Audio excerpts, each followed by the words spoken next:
Messages from the House. House of Representatives, message number 113, dated February 16th, 2026.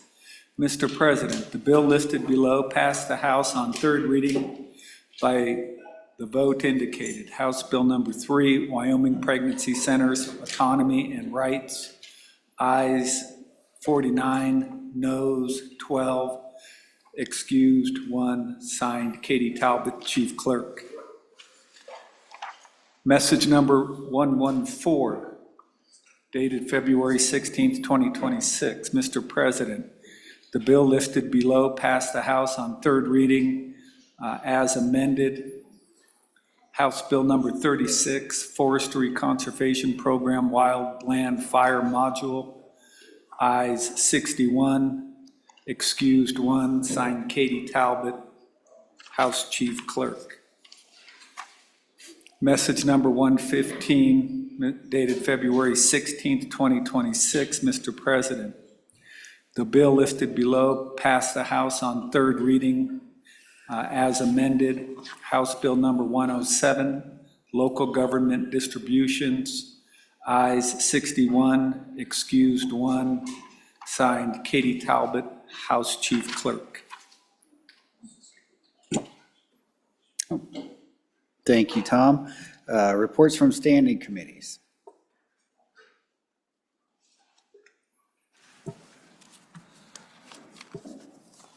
Dated February 16th, 2026. Mr. President, your committee number 2, Appropriations, to whom was referred Senate File 119, Strategic Investments and Projects Account, Repeal 2.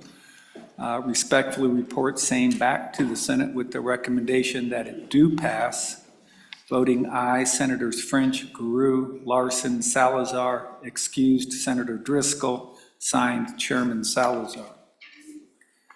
Dated February 16th, 2026. Mr. President, your committee number 4, Education, to whom was referred Senate File 53, Keeping Amateurism in High School Athletics.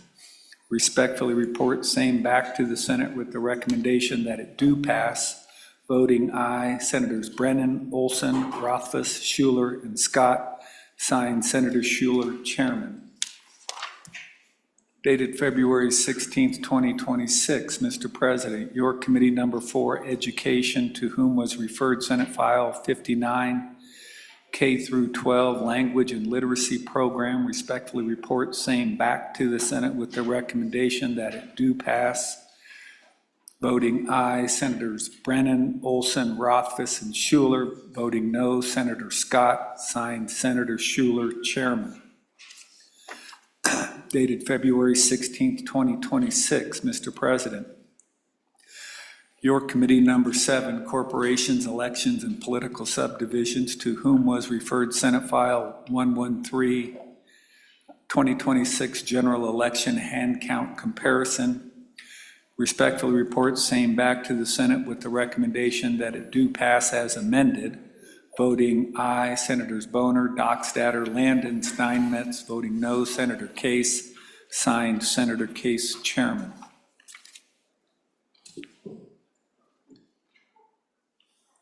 That it?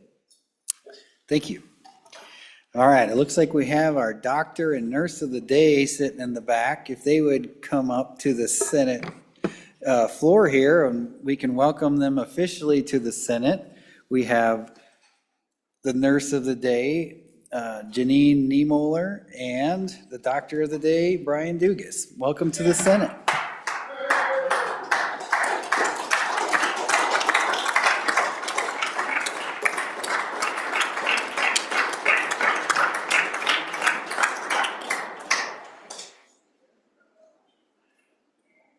Welcome to the Senate.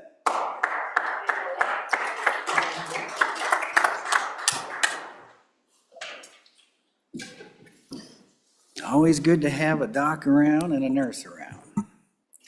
All right. Any privileges of the floor before we get back to Cal?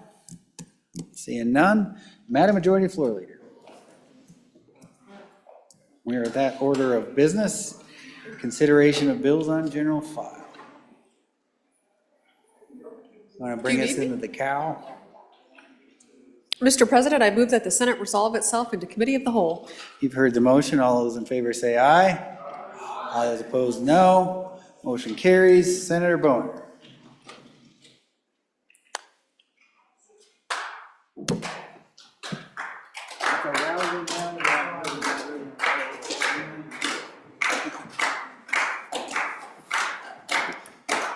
Committee of the whole come back to order. Next Senate file for our consideration is Senate File 32. The reading clerk will read in the Senate file. Senate File 32, 911 funding, an act related to emergency telephone service, sponsored by corporations, referred to Committee Number 7. Committee Number 7 reported a due pass recommendation. Voting aye, Senators Boner, Case, Dockstetter, Landon, and Steinmetz. Signed, Senator Case, Chairman. You've heard the reading of the bill. What's your pleasure, Senator Case? Thank you, Mr. Chairman. I move that when the Committee of the Whole rises to report, it do so with a due pass recommendation on Senate File 32, 911 funding. And Mr. Chairman, I think this is an important bill. It's a product of your interim work of the Corporations Committee. It deals with two things. It tries to deal with immediate needs with respect to our 911 telephone systems across Wyoming, and it also tries to plan for future needs. And Mr. Chairman, the 911 system does a great service. As I bet nobody here remembers when we didn't have 911. And it's gone through several iterations to make it better and to allow for more services, more response. It's accommodated texting, and it's accommodated location, and it's accommodated mobility as we've moved towards people making most 911 calls through their cell phones. Mr. Chairman, our systems are under stress across Wyoming. If you think about our system, these calls are routed to local places called PSAPs, which stands for Public Safety Answering Points. We have quite a few PSAPs in Wyoming. We have more than one per county. Some counties have just one, but some counties have more than one. My home county of Fremont County has two, one in Riverton and then one, and that dispatches for Riverton, and then the county has another one, which the city of Lander and other communities participate in. Other counties have more than one. A lot of the costs of the 911 system are technological, and the technology has changed. When things first started out in telephone systems, back in my day, Mr. Chairman, a backbone of connecting lines across from one place to another was something called a T1. A T1 was originally a bundle of 24 circuits made out of copper. And the T1 later evolved to become a digital thing called the DS1. And then now they don't really necessarily even use the circuits anymore, although actually a lot of them are used in 911, but it could move to a new enhanced protocol that might be entirely digitally based, much like internet protocol. So things are changing. But technology, Mr. Chairman, is not the only issue. A lot of it is personnel. And so it's hard to 24/7 man these PSAPs. And there's a lot to be thought about what's the right way to establish PSAPs across Wyoming and to keep them going. So this bill tries to do two things. It puts $3 million towards a grant program to deal with our immediate needs across the state. And it also allows for $750,000 to be used for a study to determine where we're going. And I'll just tell you one thing that's big in my mind, Mr. Chairman, is the issue of how many PSAPs do we need. Now, in the United States, there are public safety answering points that handle as much as 1 million people, more than double this, almost twice what Wyoming's population is. Now, look, am I advocating for one PSAP to dispatch for the entire state? No, I think that's a terrible idea, because people in one part of the state don't know about the terrain, the location of things in another part of the state. You know, there are many harrowing situations where the 911 operator is talking talking a fire truck up a mountain road, you know, for example. You can't do that very well if you don't know that area. So, but on the other hand, do we need 20, you know, almost, I guess it's around 30, I don't know the exact number, but multiple PSAPs per counties, including some pretty small counties? Couldn't they share more? Couldn't we share some facilities and begin to move towards an internet protocol platform and save some money and combine services? That's what the future study would determine, Mr. Chairman. So as you can see, we went from having a bill that really was trying to address things now without answers, and we went to a study bill. So you can see, everybody, there's two parts of the bill: the $3 million and the $750,000. You can see it's appropriated to the Department of Transportation, and they're the ones that have the 911 coordinating system now. It adds our SALIX organization, and which is I can't remember exactly what that acronym stands for, but it's Organization of Law Enforcement and Other Users of the 911 system. And Mr. Chairman, I would be happy to answer any more questions, but I'd ask for your favorable consideration. We've put this off for a long time. It has actually come up for about the past 4 or 5 years. People saying we desperately need to think about transition, and we need to think about how we fund the system now. The current funds aren't adequate. If there's not enough money from the taxation that is raised from your telephone and cellular service, then it's county budgets that pick up the rest of it. So I hope you'll help us to figure out a best way to go forward and to meet some of the immediate needs. Appreciate your indulgence, Mr. Chairman. Happy to answer any questions. Thank you, Mr. Chairman. Do you have a preference for how to handle the standing committee amendment?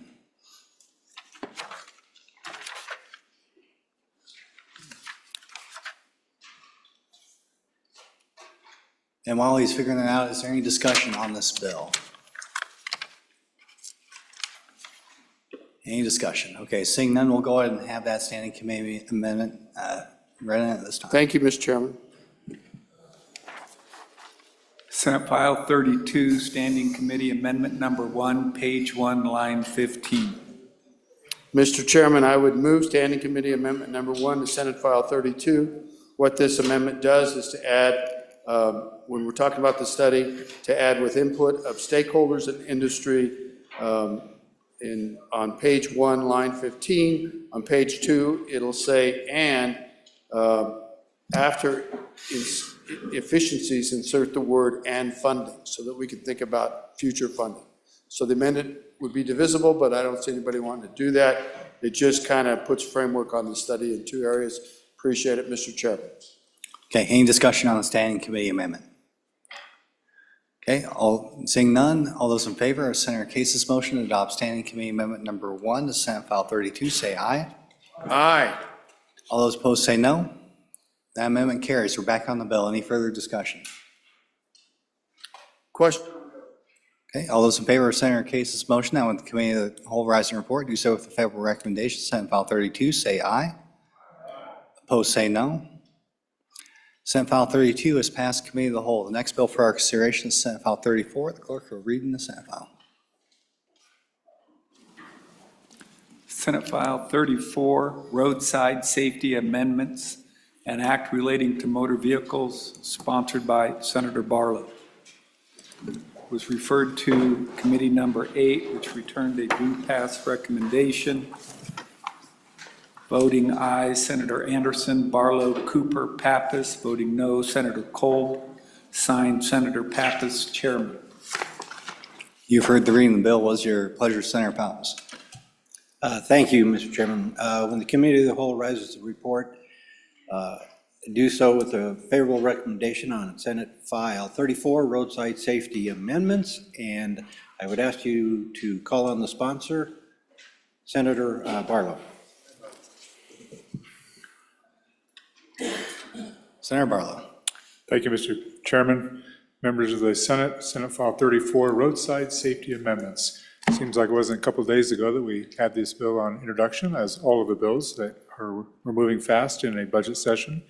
But just to bring this, refresh your memory, this is the bill that was brought to me by a local company that provides roadside services, whether it's tire or some mechanical things along the road.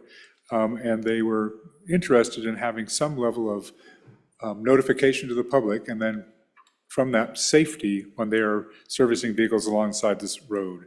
So what this does is add the lighting opportunities that wreckers have to both roadside service and tire service vehicles. And so this would include the amber and white lights when they are just traveling on the road, and importantly, the red and blue lights when they are at the scene of an emergency or when they're performing roadside services. This bill does not allow them to have sirens, and it also puts all of them under the move over type approach, the move over statute, which right now actually wreckers don't even have an opportunity to be a part of. So one of the things that came up in our committee discussion, and one of my colleagues had reservations about, is are we going to have companies basically setting up roadside service shops, for lack of a better term, and doing these things maybe beyond what we're talking about, what this bill contemplates. And I think that, I'm not going to say it's not a possibility, but all these folks actually on the wreckers, there's a list that the HP actually goes through and are authorized. So maybe there's an opportunity for this same approach to be taken with these roadside service or tire repair companies or company vehicles. So the bill is pretty straightforward. It allows those safety lights to be used when roadside services are going on, keep both the public, traveling public safe and notified, and keep those folks that are working along the roadside safe. Mr. Chairman, I ask for your favorable consideration and stand for any questions. Thank you. Thank you, Senator. Any discussion on Senate File 34? Senator Ide. Yeah, thank you, Mr. Chairman. I'll be quick. I just don't think that we need to make a law here. I know it would be proper etiquette to slow down when you're going by there, but this puts another restriction on drivers to another class of vehicles on the side. So I'm on and against the bill. Thank you. Any further discussion? Senator Nethercott. Thank you, Mr. Chairman. So I support the bill for the need to slow down and encourage safety. Have deep reservations about allowing non-law enforcement to use red and blue lights. I think that provides a potential safety risk and confusion to the public for whether or not red and blue light in their rear view or up above is actually a law enforcement officer engaged in law enforcement activities. Do they need to stop? Do they need to pull over? Or is it a wrecker who forgot to turn his lights off? And just how those particular lights can create significant confusion, I think, in safety concerns in a way that red and blue lights, I think, are generally prohibited from anyone from using, really to provide that very clear safety net to the motoring public on dark roads, late at night, by themselves, that there's only one type of entity that is allowed to use red and blue lights, and that's the whole package of law enforcement. So if that individual doesn't have a clearly identified car or credentials and other law enforcement related authorizations, that individual is perhaps impersonating a law enforcement officer, and the danger that presents by allowing kind of this carving out of people to start having red and blue lights and potentially emblems on the side of their cars. Just a different type of safety concern, that's a very real thing. Individuals trying to impersonate law enforcement officers in order to gain access to people for the perpetration of crime. So I appreciate the intent, but not sure, I have grave reservations about the red and blue light issue. Any further discussion? Senator Barlow. Oh, Thank you, Mr. Chairman. So the reservation, that horse is already out the door because wreckers can already have the red and blue lights. So we have a scene where there's a wrecker, a tire repair, or a service truck at the same scene. The wrecker is already authorized to have red and blue lights, as they are amber and white. What this is adding is that other vehicle that could very likely be at that same scene for the same recovery or the services that are required there. So other vehicles are already being allowed. And I guess if you're in a service truck and you're trying to impersonate a patrol car or something, then there's something else going on. So it's already happening. Red and blues are already allowed on wreckers. This is just adding those service vehicles to that. Thank you, Mr. Chairman. Senator Pappas. Yeah, thank you. On and for the bill. I too listened to the testimony, and remember, these red and blue lights cannot be on while the vehicle is traveling. Okay, it's only when they're at the site providing service. So just like a wrecker. Yes, red and blue lights, if you see red and blue lights coming up behind you traveling, it's got to be law enforcement. But it cannot be a service vehicle or a wrecker. They use the amber and white lights when they're traveling. So if they are traveling with the red and blue lights on, they're breaking the law. So I believe this is a good statute, or a good change to our statute. Come across the scene and there's a wrecker there, you're going to see red and blue lights. As well as red and blue lights from law enforcement, but they have to be stationary. So this is no different with a service vehicle. So if they're on the road, they have to be parked, then they can, and servicing the vehicle, then they can use the red and blue lights, only then. Senator Nethercott. Mr. Chairman, yeah, thank you. So I understand that they can't be chasing you with red and blue lights. Really good. That they have to be stopped on the side of the road. But what is the intention of having the red and blue lights? Why do we need it? Is the amber and white flashing lights not enough? Does it not provide enough of a safety requirement? I mean, because cherries and berries are associated with one particular type of occupation. I don't support the current statute that allows the big wrecker truck to have it either because of that confusion. But a big wrecker truck is different than any roadside guy coming to fix your tire with cherries and berries on top, right? And I know you don't think so, but perhaps you're not alone as much driving at night, questioning, what those lights actually mean. So I do think that this should require just a little bit more consideration and an explanation as to why the amber and white lights are not sufficient enough. And I appreciate having a law that everyone should slow down, and if those lights are flashing on the side of the road, that means there's a potentially dangerous situation that could create a crash. And so everybody needs to slow. But red and blue lights really does get preserved for law enforcement. So, why do we need to give them that particular special privilege? Although we already crossed it with wreckers, but why are we adding that on to some random vehicle on the side of the road? Senator McEwen, then we'll get to Senator Barlow. Yeah, I think the point's been made, the red and blue lights are not just on police cars. And the safety vehicles can already use amber lights. And I think maybe we should get some green and purple lights and issue everybody a card when they get their driver's license for how you have to react to each light. But as I understand the current statute, if you go blowing past an amber light in an emergency situation, you've already broken the law. So I don't see the need for another one. Thank you. Senator Hicks.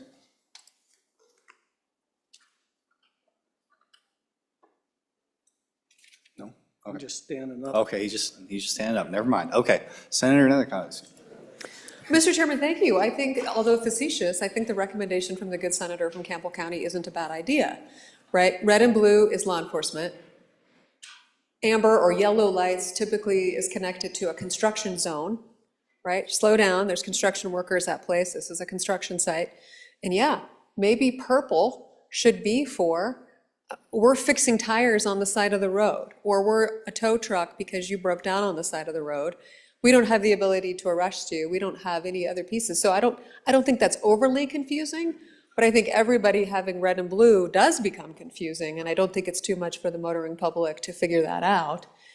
So, you know, I'm just a word of caution here in the event I don't slow down at the red and blue. I'm just giving myself an out because I thought it was a guy coming to fix my flat tire.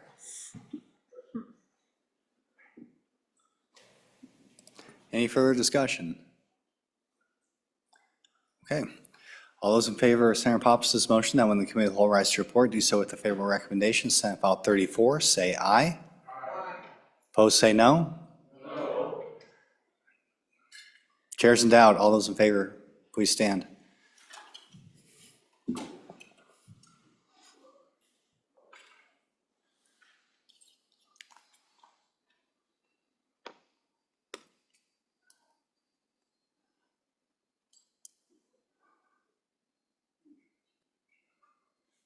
Okay, it looks like we have 9. Thank you. All those opposed, please stand.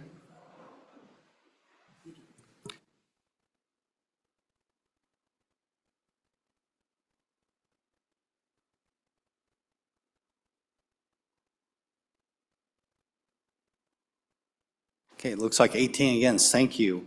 Pursuant to Senate Rule 6-5, having failed a standing division vote, a roll call vote is required. The chief clerk will call the roll.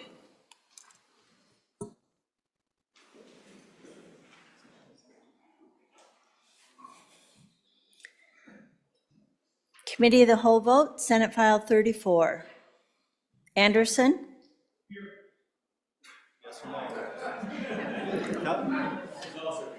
Anderson? Aye. Barlow? Aye. Boner? No. Brennan? Excused. Case? No. Cooper? Aye. Craigo? Aye. Crum? Aye. Dockstetter? Aye. Driscoll? No. French? No. Guru? No. Hicks? Aye. Hutchings? Aye. Ide? No. Jones? No. Cole? No. Landon? No. Larson? No. Love? No. McEwen? No. Nethercott? No. Olson? No. Pappas? Aye. Pearson? No. Rothfuss?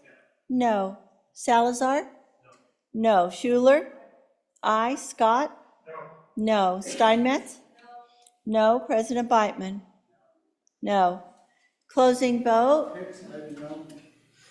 Hicks, aye to no. Anderson, aye to no. Closing vote? Closing. Vote closed.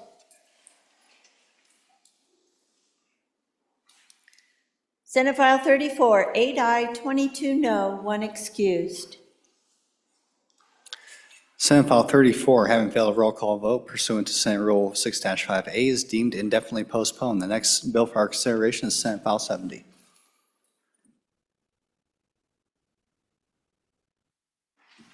Senate File 70, Omnibus Water Bill Construction, an act relating to water development projects, sponsored by Water, referred to Committee Number 5, which came back with a due pass recommendation. Voting aye, Senator Craigo, Ide, Love, McEwen, and Pearson. Signed, Senator Ide, Committee Chairman. Was re-referred to Committee Number 2 with a due pass recommendation. Voting aye, Senators Driscoll, French, Guru, Larson, and Salazar. Signed, Senator Salazar, Chairman. You've heard the reading of the bill. What's your pleasure, Senator Ide? Sorry, Mr. Chairman. Get to my stuff here. I move that when the committee of the whole rises to report, they do so with a do pass recommendation for Senate File 70, Omnibus Water Bill, and with that, I'll turn it over to Senator Love to explain the bill. Thank you. Senator Love. Thank you, Mr. Chairman, through you. The Omnibus Water Bill, Senate File 70, an act relating to water development projects, authorizing construction of designated water projects, describing projects, specifying terms and conditions of funding for projects, providing grants, providing loans, providing appropriations, amending amounts and terms of appropriations for specified prior projects, transferring funds from Water Development Account 1 to Water Development Account 2, transferring a project, requiring a study, requiring a report, and providing for an effective date. I'll go through these real quick on a high level. Looking at your bill, pages 2 through 10, we're looking at level 3 projects for new development. All of these are 50% grants, with the exception of on page 4. We have cloud seeding of the Wind River and Sierra Madre mountain ranges for 2027. It's all ground-based operations to meet requirements. Fremont, Sublet, and Carbon counties will be impacted. It is a zero source funding from the state, so the state's not providing any funding. You can look at page 5, paragraph 5, it'll explain that to you. It's for snowpack augmentation authorization only. 100% of the funding for the project must come from other sources. The other exception in this page 2 through 10 is small water development projects for new development 2026. These are statewide projects. It's $1 million appropriation. It's a 50%, not to exceed 35,000 max grant for any single project. So it's for a bunch of small projects around the state, small dams, windmills, springs, guzzlers, and other water collection, storage, drinking systems, pipelines, and similar small projects. Moving on then to the next section of the bill, pages 14 through 15. These are level 3 projects, rehabilitation projects. So everything we just covered in pages 2 through 10 comes out of Wyoming Water Development Account 1. These projects on pages 14 through 50 come out of Water Development Account 2. So we have the Bighorn Canal Irrigation District 5-mile pipeline 2026, the Cody Canal Irrigation District Lead Division Rehabilitation 2026, Elk Water User Irrigation, Roan Wash Spill Rehabilitation, Graybull Valley ID Upper Shoshone Outlet Works 2026, Owl Creek Relift Pump Station and Dempsey Diversion 2026, and Powder River Irrigation District 15-mile siphon 2026. All of these projects come with a 50% grant, 50% loan. They'll vary slightly between 20 and 30-year loans. All of them seem to be at 4% interest for that term. We then, starting on page 18, have the Cali Transmission Pipeline Replacement 2026. Page 25 is Glen Rock Transmission Pipeline 26, Graybull Tank and Phase 1 Pipeline 26, Newcastle Transmission Pipeline 2026. Page 41 is Riverton West Main Street Transmission Pipeline 26. 43 is Shoshone Well Number 6 and Transmission Pipeline. Page 45, the Sidon Irrigation District Byron Lateral 2026. All of these projects are just 50% grants. The rest of the funding is being provided for locally.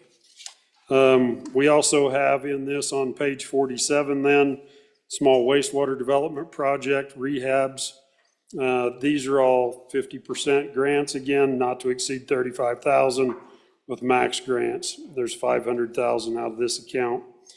And then on page 50, Tillard Canal Rehabilitation and Pump Station for Bighorn County, it's a $73,100 appropriation. It's a 75% grant and a 25% loan for design and pre-construction of the pump station, 10-year term at 4%. Moving on then to the last portion here, level 3 project amendments. So here we have various projects going from that have been approved prior. Many are asking for a 2-year time extension. Some are 1-year time extension. On page 58, we do have Hoback Junction Public Water System, 2025 Teton County is asking for additional funding for 50% grant of $974,050 to municipal project for pre-construction going to construction. Moving into section 3 of this, we have a transfer of funds of $16 million statewide. We're transferring funds of $16 million from WDA 1 to WDA 2, so account 1 to account 2 of $16 million. Sheep Mountain Well Number 2 transfer of Converse County is a transfer of the ownership of the well to the city of Douglas. That covers all of the projects, if there are any questions. Thank you, Senator Love. Any discussion before we get to the committee of the whole amendments? Senator Hutchings. Thank you, Mr. Chairman. This question is on page 5. Well, actually, let's go back a little bit to page 4, line 9, the project of cloud seeding. Just a little bit of information about the benefits. What is this cloud seeding actually doing? And then on page 5, we have the total project budget. It's not a grant from what I gather, but section 5 mentions special conditions. Can you explain those special conditions for me? Thank you. Senator Love. So on page 4, we'll start there. So this is a cloud seeding operation. So we're currently in negotiation on the Colorado River Basin. We have a shortfall going through Lee's Ferry Dam where we're hitting our 3-year average of 750 million acre feet. And so we're trying to make sure we've done everything possible to prove to our lower basin states that we've done what we can to produce as much water as possible in the upper basin. The rest of the states in the Colorado River Basin are doing cloud seeding and augmentation for snowpack. And so this is Wyoming giving permission without funding, giving permission to do that in the upper basin of Wyoming. So cloud seeding is done, and the benefit of cloud seeding, there are arguments made on both sides. I've seen data that makes me believe that cloud seeding actually works, and you use a natural occurring element called silver iodide. Silver iodide is put into an already saturated cloud that's ready to produce moisture in order to cool that cloud and produce rain or snow in most cases. Snowpack's one of the easiest ways to increase the water. All of that falls naturally to the earth, and you can go anywhere in Wyoming and find silver iodide on the ground because it occurs naturally. And so it's a fairly safe project as far as that goes. It doesn't have a lot of the other chemical practices that go along with other ideas.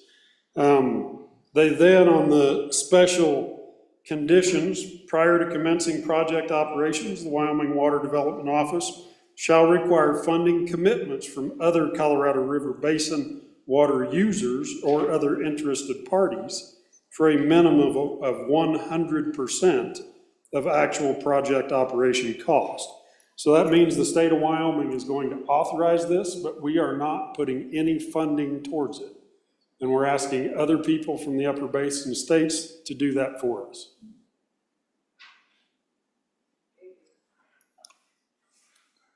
Any further discussion? Senator Ide. Yeah, thank you, Mr. Chairman. Just to add to that good just definition of cloud seeding from Senator Love, that's maybe a part of the water omnibus bill here that, as you all know, I've never been a big fan of that, but it is just for ground base. It's just to clarify that, it's for ground base, and there's an appropriation, but it's got to be 100% donated from neighboring users of the basin. So, thank you, Mr. Chairman. Any further discussion on the bill itself?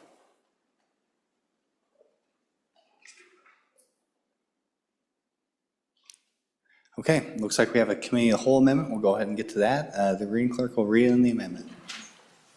Senate File 70, Committee of the Whole Amendment Number 1, page 52, line 14. Senator Steinmetz. Thank you, Mr. Chairman. I move Committee of the Whole Amendment Number 1 to Senate File 70 and ask for your favorable consideration.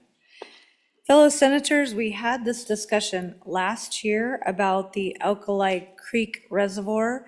This amendment appears on page 55, lines. It would just basically delete the section of the Alkali Creek Reservoir. They are taking the reversion date from 2026 to 2027, giving them another year extension. If you remember last year, Mr. Chairman, we had a long debate about this, that we have $59 million or so tied up. They might have used about $8 million, but I was looking through my email, Mr. Chairman, and I found my latest notes that I had been provided by one of the engineers of that project, and with your leeway, Mr. Chairman, I would like to review that because my memory gets a little fuzzy after a year. So this is regarding the Nowood River Watershed District. They had done a study, a watershed study, and in 2008, they came to water development to evaluate storage options within their watershed. They then in 2014, the Nowood Watershed Improvement District, not wastewater, Nowood Watershed Improvement District was formed, and they assumed the role of project sponsor. So that was in 2014. The problem is the design is on hold pending outstanding landowner agreements for easements. And that is the case we found ourselves in. The Select Water Committee met with landowners up there, and we were assured last year when we had an imminent need for the funding because there was a dam about to be removed, Mr. Chairman, in your neck of the woods, and we needed a $60 million appropriation. We tried to transfer this money over, and we took the $60 million out of the LSRA. And Mr. Chairman, we felt that leaving that money in the LSRA to accumulate interest might have been a better option. We were assured that this would be taken care of by the deadline, which is July 1st, 2026. And now we're seeing another year-long extension from that. Mr. Chairman, I would just assert that they, if they cannot finish this easement issue by that date, that it's time to revert that money back into Water Development 3 account, which is where it will go. We have a lot of aging irrigation infrastructure. We have a lot of wastewater projects for our municipalities. We have a lot of looming issues, and I would assert that we need to take care of the infrastructure that we have rather than spend on new or tie up funds that on a project that is not progressing. So that's the rationale for the amendment, and I would ask for your favorable consideration. Thank you, Senator. Senator French. Thank you, Mr. Chairman. Yeah, I would agree with with Senator Steinmetz. It's been, we'll have these easements next year. Next year comes around. We'll have these easements in place next year. Next year comes around. We'll have those easements in place next year. I mean, as the good senator said, tying up $59 million. I think it was Jason Mead identified Okay, Senator, remind you, don't use proper names on the floor. That includes our the colleagues. guy in the other building, Sure. identified 700, I believe it was $700 million of need for aging infrastructure. I mean, all across the state, whether it's a municipal pipeline, that I know we have one up in our area, it must be 50 miles long, it's 40, 50 years old. It's not gonna last forever. There's a lot of irrigation structures that are 100 years old, 125 years old. This $59 million needs to revert back, you know. I think they, in my opinion, they got the cart before the horse. They need to get those easements in place and the project and then move forward. So I'm in support of this. Any further discussion, Senator Kolb? Yeah, thank you, Mr. Chairman. I had the privilege to sit on Select Water and listen to this saga throughout the years, and it hasn't gone anywhere. I think that we need to revert this money back and reappropriate it into a situation where it benefits us. I think it's been far too long. There's been far too many promises made and too many promises broken. So I'm in favor of this amendment, Mr. Chairman. Senator Higgs. Mr. Chairman, not speaking directly to the amendment, just for clarification. So when we revert the funds, if we revert the funds, those go into account 3 with water development. They're not available for other infrastructure projects because account 3 is only the dams and reservoir account. So if you revert it, that $50 million goes back in there.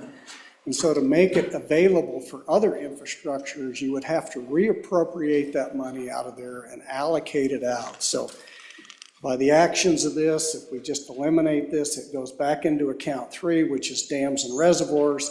To make that available for expenditures, it would take a further appropriation to move that into account 2. That could all happen next year in the omnibus water bill, but this doesn't automatically free up $59 million for other infrastructure that would be normally funded under account 2. That's just the semantics of how that would work, Mr. Chairman. Hey, Senator Larson. Mr. Chairman, thank you. On the amendment, definitely against the amendment.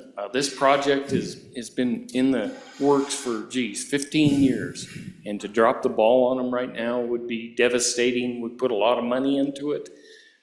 We should all be concerned about saving our water and not having it flow toward that state to the north.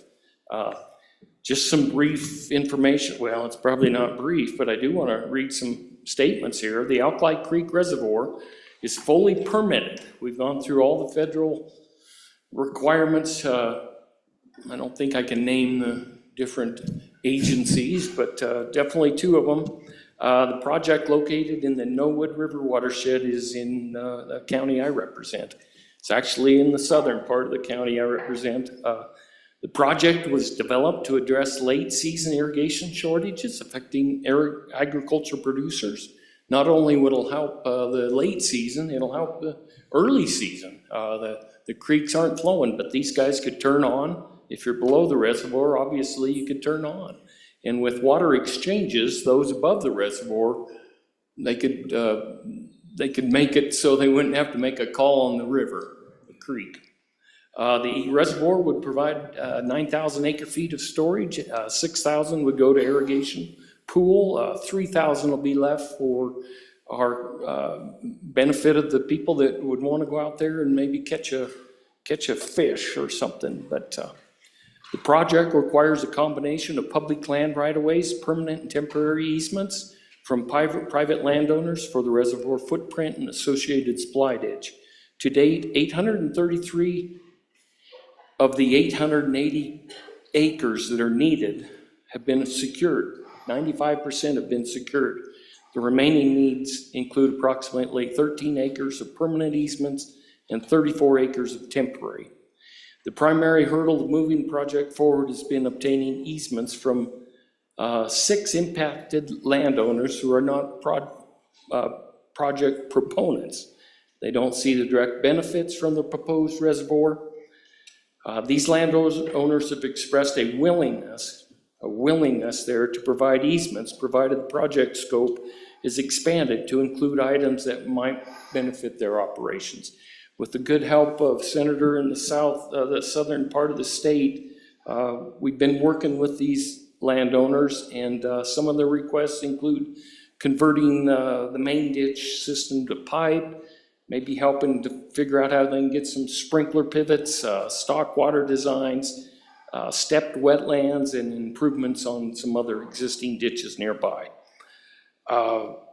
They're getting close. The project team would include the watershed district group, and then the engineers that are working on it have reached, trying to find some funds, and mainly federal funds, that may help with some of these projects. Some of those funds would come from a small surface water and groundwater storage program. These are federal programs. Section 155 of the Water Resources Development Act, Subcommittee on Energy and Water Development, Community Project Funding, and other federal watershed conservative and conservation and infrastructure programs. So they're looking to see if we can find some ways to help those landowners that are not part of the reservoir, but the easements run across their property. They're working very hard. We're getting closer and closer for some potential signatures on some easements. So don't drop the ball. Senator Guru. Thank you, Mr. Chairman. I'm against. As a member of Select Water, I couldn't agree more with the notion that we have for far too long let projects of all types and sizes get pushed down the road and get more expensive because we didn't have our permits and we didn't have our easements. But Mr. Chairman, let me tell you, we're working really hard at Select Water to end that practice. And the number today of projects that is in this camp outside our tribal friends is now very small. And we have done better. And we've all worked hard, and the folks at Select Water, the committee, the commission has worked hard to do this. Now, but I have to rise reluctantly to say this project is so important and has been worked on for so long, and that by accepting this amendment now is going to give comfort and support to those that are just trying to run out of clock. They don't want this dam. They don't want this because they're upstream and they just want to stop it. And by doing this now, we're going to give them the tool to do it. And then they can just run out the clock, and there will not be a water storage facility that this state needs, that this state, Mr. Chairman, is absolutely in dire need of. And that's why, while I agree that we have been far too lax, and we're changing it on letting these things go. And yes, it does get more expensive. This is one expense we have to incur on and for this important project. Thank you, Mr. Chairman.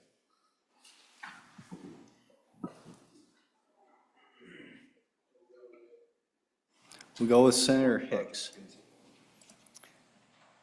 So, members of the body, it's important that you know how you got to, and I've kind of reevaluated where we are. So to get to these processes, they go out and they form what they call a watershed improvement district. And so the state funds that through water development. And those watershed improvement districts, they go out and look at all of those demands and those issues, whether it's Clean Water Act, cold water fisheries, diversion, stock water, and they go through that whole planning process.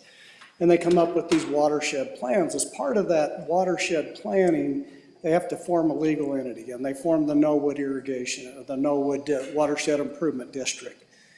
Where the system broke down in this particular case is, one of the highlights of that was the development of this alkali reservoir, which is a very important component within the entire system.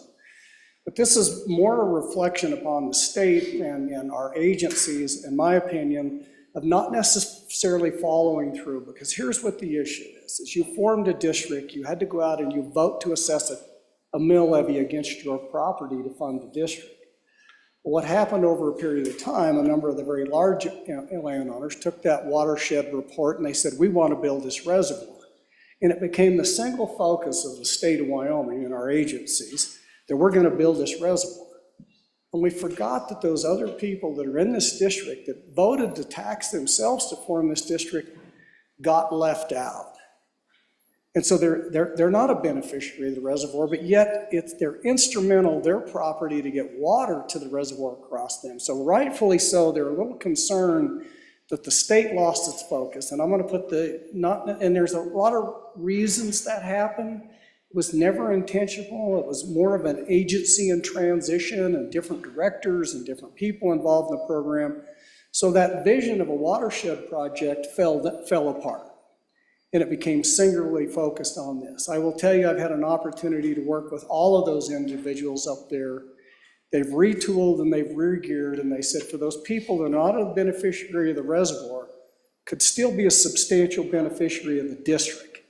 And so that's what they're trying to do right now, is look out, and I think my colleague from Park County up there went through all those lists of other sources of funding. So we've taken this, what was originally a watershed, and tried to address all of those issues out there, from shortages to environmental conservation and opportunities to expand agricultural production. And it went into one focused, and now they've drawn back and said, give us another year. Let's look at all these other sources. Let's work with these impacted landowners and see if we can't make this work for them. And so I'm willing to let them work for one more year on this to see if they can come up, because what'll eventually happen, if they're successful, it is a model for how we address watershed impacts in the future, not just build dams and reservoirs, but diversions and fish passage and livestock water and distribution systems that benefit wildlife. And so this is kind of an evolving model. A year ago, I was for pulling the money out because they were just focused on the easements and getting the dam, but because they've come back and said, let's take a very holistic approach to look at what are the benefits of having this entire district, and how does that benefit those landowners that are going to be impacted from the reservoir but get no reservoir water. I think there's some potential real sweet spots out there that we can accomplish a lot more for those folks. I don't know if that's going to come to fruition or not, but the fact that that's a direction they're headed, that's a direction the agency's headed, that's a direction those holdout landowners have said we'd be interested once we can derive those other tangible benefits. I think we need to let this process run for one more year. It's different than it was a year ago.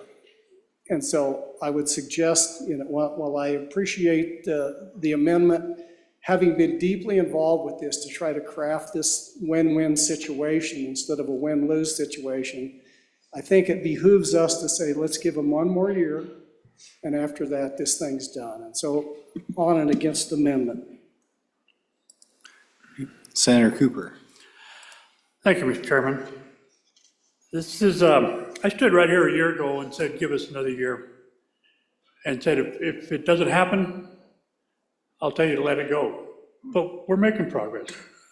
I'm not personally involved in the negotiations. This good senator here is from the north, a good senator from the south, a good senator from the west. These folks are reporting back to me and telling me, we're making progress, we're gaining on this. Hang with us. I'm a little bit too close to it. A lot of this water runs through my backyard. And by that I mean literally through my backyard. If I was a little better with a flagpole, I could reach the creek from my deck. So when it comes time to vote, I'm gonna end up declaring a conflict on this because I am too close to it. I know the people on both sides very well. They're all good people, but they're starting to talk to each other again. This whole thing has tore this community apart. Let's give these folks time to continue to work it out. Every drop of that water that goes through my backyard is great for Montana, for North Dakota, for South Dakota, all the way to the Louisiana. We need to capture what we can of it, keep it in Wyoming. Thank you. Senator Anderson. Mr. Chairman, I'm all for spending this government money on these various water projects. I think it's very important that we capture our water in Wyoming.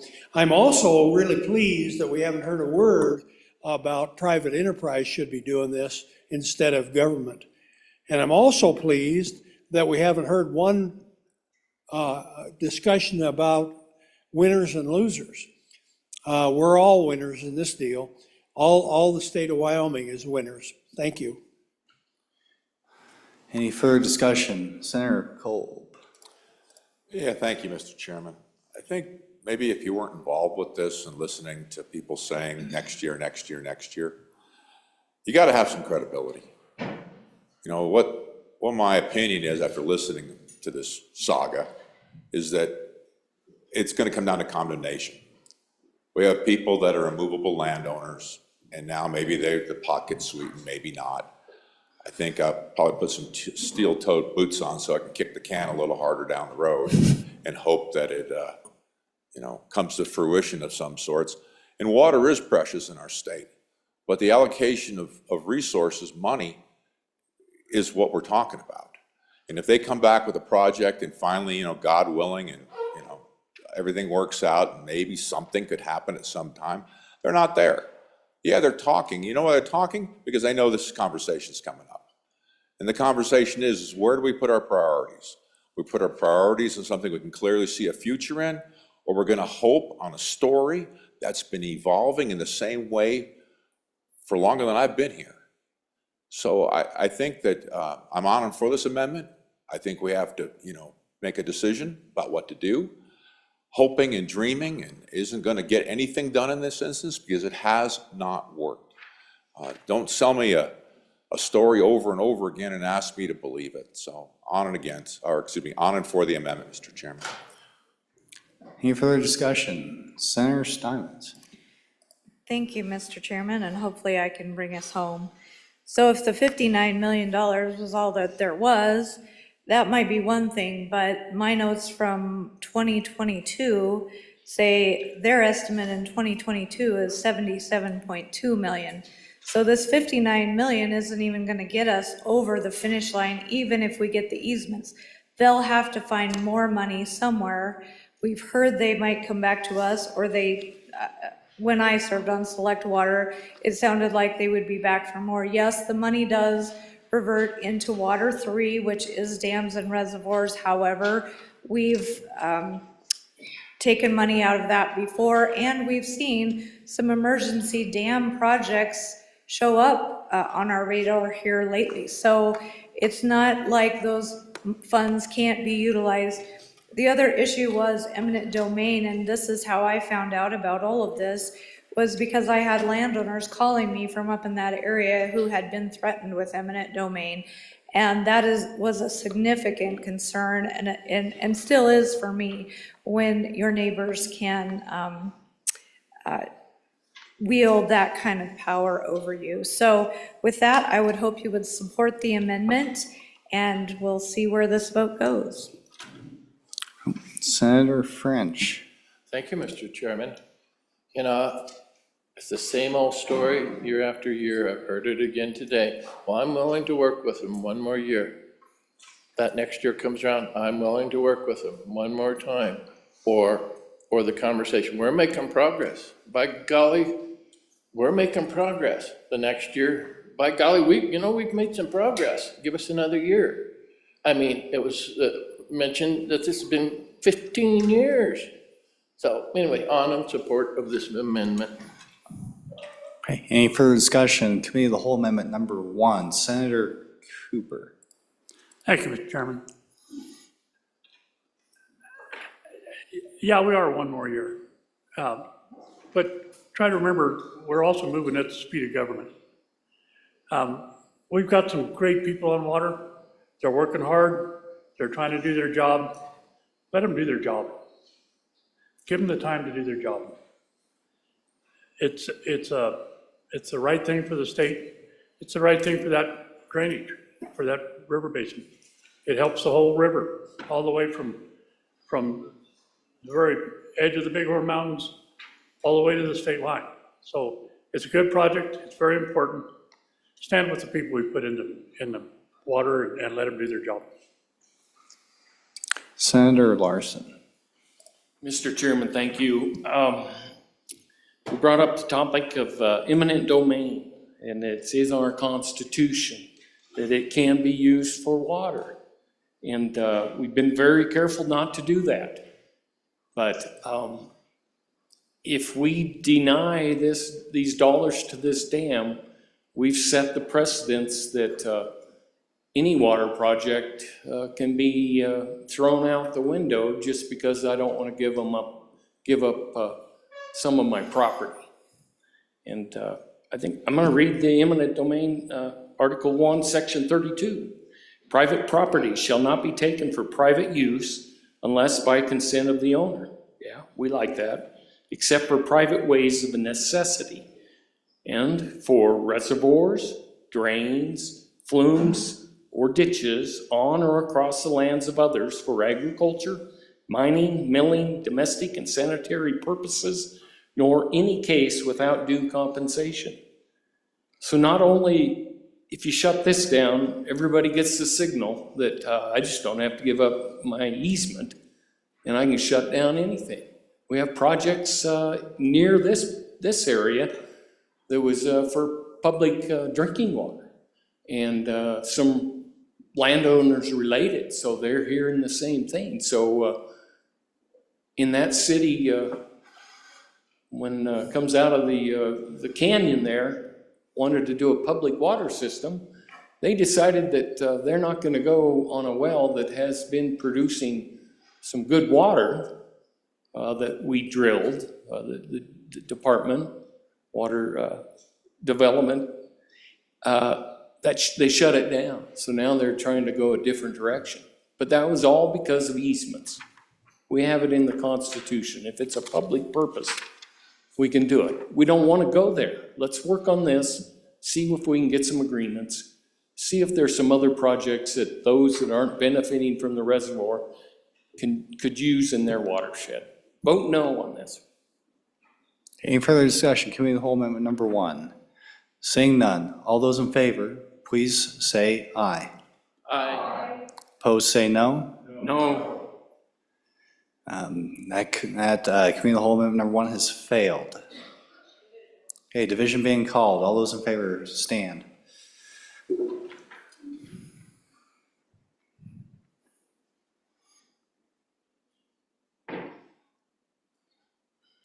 Okay, looks like 8. Thank you. All those opposed, please stand.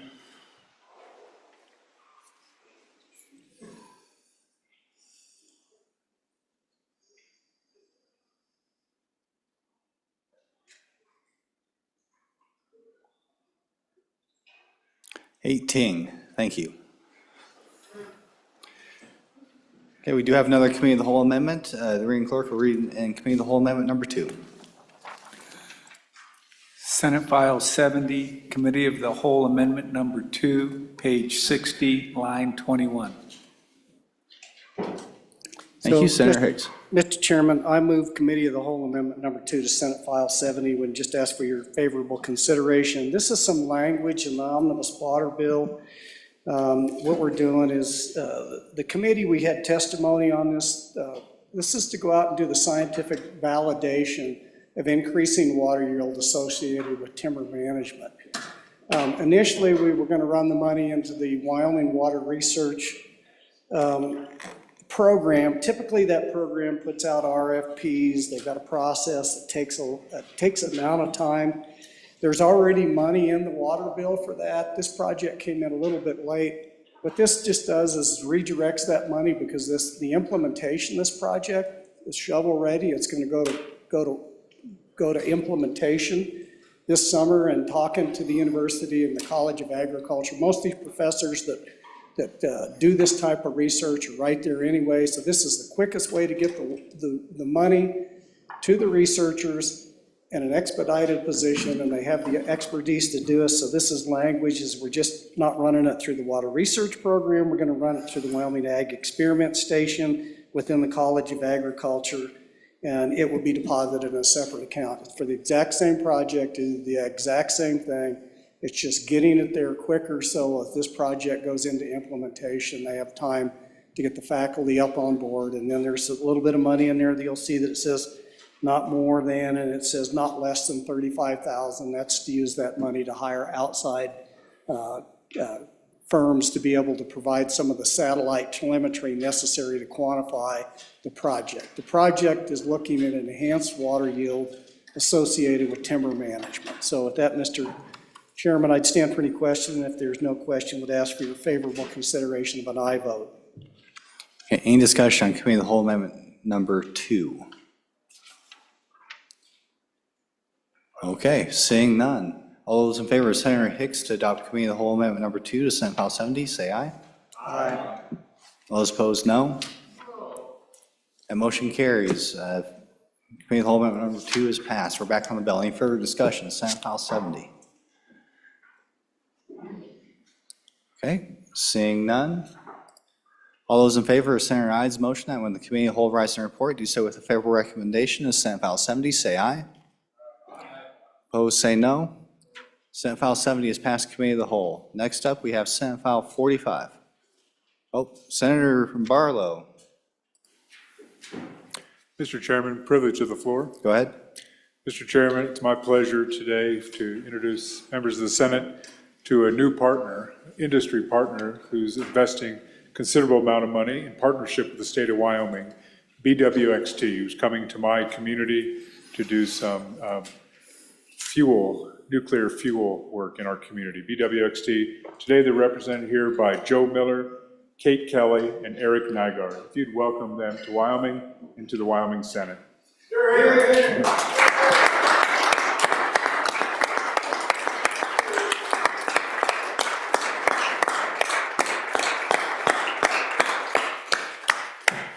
Thank you, Mr. President. Welcome to the Senate. Okay, anything else? Okay, let's go ahead and read in Senate File 45. Senate File 45, local approval for simulcasting, an act relating to parimutuel wagering sponsored by Management Council, referred to committee number 3, re-referred to committee number 1, which returned a due pass as amended recommendation, voting aye, Senators Craigo, Crum, Hicks, Kolb, and Olson, signed Senator Olson, Chairman. You've heard the reading of the bill. What is your pleasure, Senator Olson? Thank you, Mr. Chairman. I move that when the committee of the whole rises to report, that do so with recommendation that Senate File 45 do pass. There is a standing committee amendment, which I would ask that it be read in at this time. Senate File 45, Standing Committee Amendment Number 1, page 2, line 18. Mr. Chairman, I would move the adoption of Standing Committee Amendment Number 1 to Senate File 45. We'll ask for your favorable consideration on that amendment, and I will turn over the explanation of the bill and the amendment to Senator Kolb. Senator Kolb. Yeah, thank you, Mr. Chairman. We briefly spoke about this upon introduction. I just go through it. The bill title kind of lays out really the meat of the bill, specifying the requirements for simulcasting permits, including historical horse racing terminals, requiring approval by city, town, or county for issuance of said permits, and then also revocation of approval authority of appeals. Now, I would like to kind of meld in the amendment because it's really part and parcel of this. Part of this amendment was language cleanup, that some of the cities, towns, and counties, to work the wording and decided that this would be a better way for the intent of the bill. So that part really hadn't changed at all. It's just wordsmithing. The part that does have some change to it is under K, line 19 on the amendment. And I'll just read it in part. Subject to the approval of local approving authority, the transfer, this is the key word here, of an existing simulcasting permit involving a change of location within the same approving authority, that will be treated as a renewal. The transfer involving a change of location outside the current local approving authority will be treated as a new application and shall be subject to all the application review and approval requirements applicable to the new simulcasting permit. Now, this was a collaborative agreement. I hate to use that word because probably everybody says it and probably didn't mean much. But we actually had a tremendous amount of input, and we basically used the resources we had with the different associations to craft the language that's in here to get this bill in front of you today.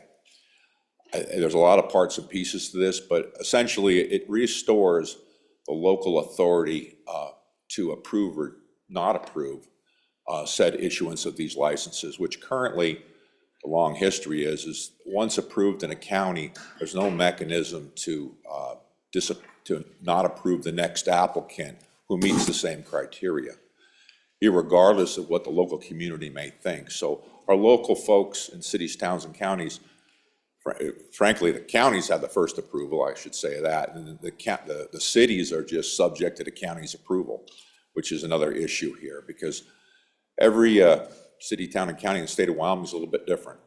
So this gives a mechanism for those communities to weigh in on what they think is in the best interest of the people that they represent, instead of the current situation, although, you know, well-meaning in the beginning, has turned into an issue.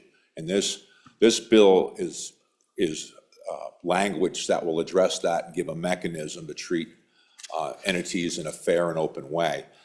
I'll also add the 100-mile rule. I don't know if everybody here and my colleagues are familiar with this, but it has not been changed in this bill. It's going to continue as is, and that was from input of the operators plus the local authorities really not having an issue with it staying in. So if there's a question about the 100-mile rule, and I'll stand for any questions, Mr. Chairman. Thank you for the ability to present this bill to the body. Okay, thank you. Senator, do you have a preference whether we take on the standing committee amendment now, or? Yeah, Mr. Chairman, I think we should take the amendment on first, only because it's really a large part of the bill, and some of the structural language shifted a bit. So I think it would be all right by me to take questions in that order, Mr. Chairman. Okay, we're on standing committee amendment number 1, Senate File 45. Any questions or discussion? Okay, seeing none, all those in favor of Senator Olson's motion to adopt standing committee amendment number 1 to Senate File 45, please say aye. Aye. Opposed, say no. That motion carries. We're back on the bill. Any further discussion? Senate File 45. Any further discussion? Seeing none, all those in favor of Senator Olson's motion when the committee of the whole rises to report, do so with the favorable recommendation, Senate File 45, say aye. Aye. All those opposed, say no. Senate File 45 has passed committee of the whole. The next bill for our consideration is Senate File 79.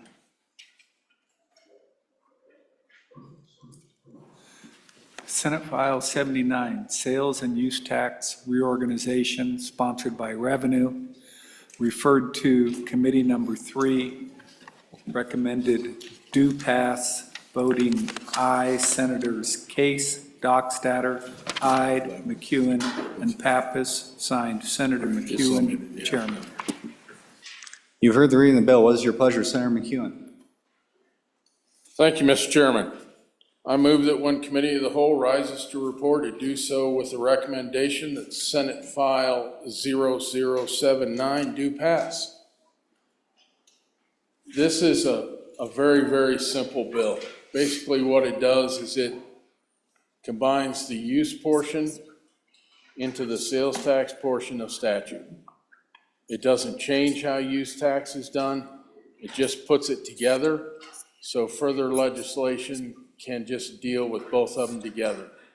Instead of, there's 2 sections in the statute, sales tax, and another section that's use tax, and they basically say the same thing. And that's all this bill does, is kind of clean up statutes and take care of some things. Thank you, Mr. Chairman. Okay, thank you. Any discussion? Senate File 79. Any discussion? Seeing none. All those in favor of Senator McEwen's motion on the Committee of the Whole Rise and Report, do so with the favorable recommendation of Senate File 79, say aye. Aye. Opposed, say no. Senate File 79 is passed Committee of the Whole. The next Senate File for our consideration is Senate File 14.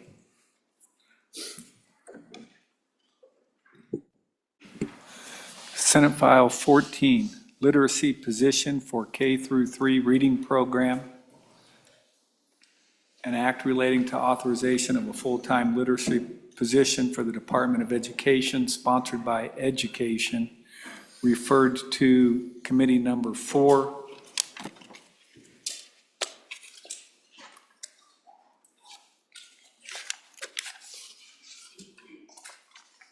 Which reported back they do pass with amended, voting aye, Senators Brennan, Olson, Rothfuss, Schuler, and Scott. Re-referred to Committee Number 2 with a do pass recommendation, voting aye, Senators Driscoll, French, Larson, Salazar, excused Senator Garou, signed Senator Salazar. You've heard the reading of the bill. What is your pleasure, Senator Schuler? Thank you, Mr. Chairman. I move that when the Committee of the Whole rises to report it, do so with the recommendation that Senate File 14 do pass. And I will explain this. I would like to have the Standing Committee amendment read in, if I could. Senate File 14, Standing Committee Amendment Number 1, page 3, line 5. Thank you. This is also a simple bill. It basically, the main focus of this bill is just to help support school districts, especially our small rural schools. Our K through 3, we're still really focused on the literacy there. And so statute, if you look down at the bottom of page 1, statute 21-3-401 is our reading assessment and intervention program. So really all this bill does is it provides that extra person that will be able to actually go out and give school districts the support they need to take care of that statute. And there's really not much to it other than that. We did make a little change, so maybe we'll talk about the amendment now if we could.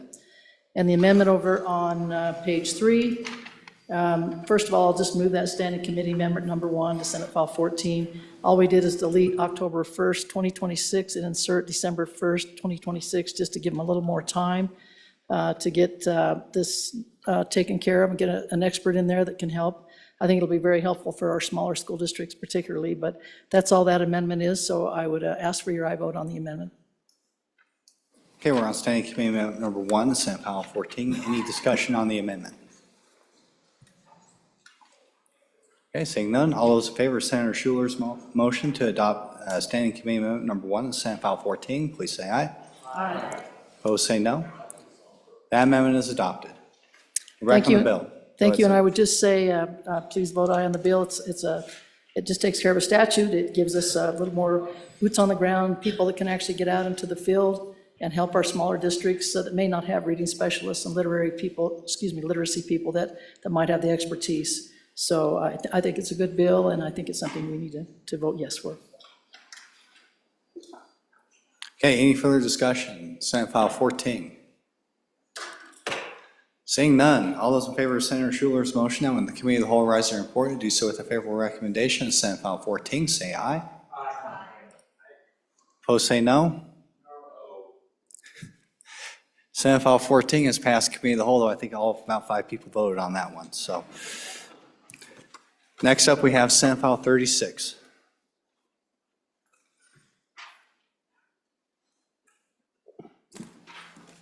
Senate File 36, Hathaway Lump Sum Merit Scholarship, an act relating to the Hathaway Scholarship Program, sponsored by Education.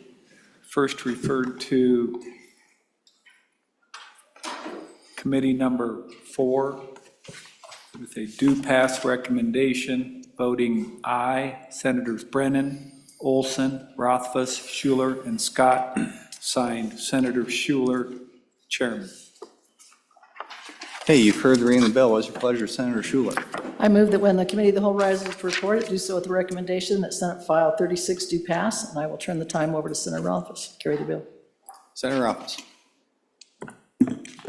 Thank you, Mr. Chairman. Mr. Chairman, Senate File 36, Hathaway Lump Sum Merit Scholarship, is the work of the Joint Education Interim Committee And it was actually put together several years ago by the Wyoming Tomorrow Task Force, as the task force was trying to identify ways to encourage more higher education utility for students that might not be the traditional four-year college students. So maybe these are folks in CTE, maybe they're looking for a one-year certificate, maybe they're just trying to get part-time secondary education while they're working a job, those types of concepts.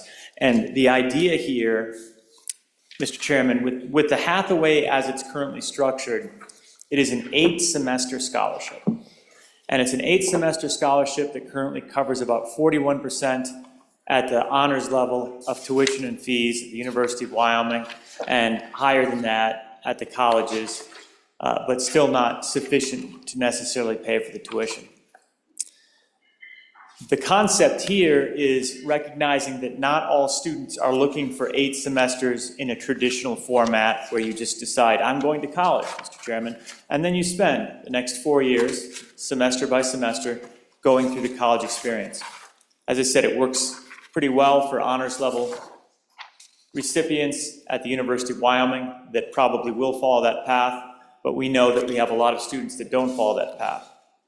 That's at the honors level, and then the performance and the provisional and the opportunity levels are lower than those and still expected to take 8 semesters. So by the time you get to the provisional and the opportunity level, the idea that a student is planning on 8 semesters to use that scholarship to basically step aside in life to get a 4-year degree is trivial. That's not a very high percentage outcome, and we're not providing those students with the opportunity to really achieve their interests.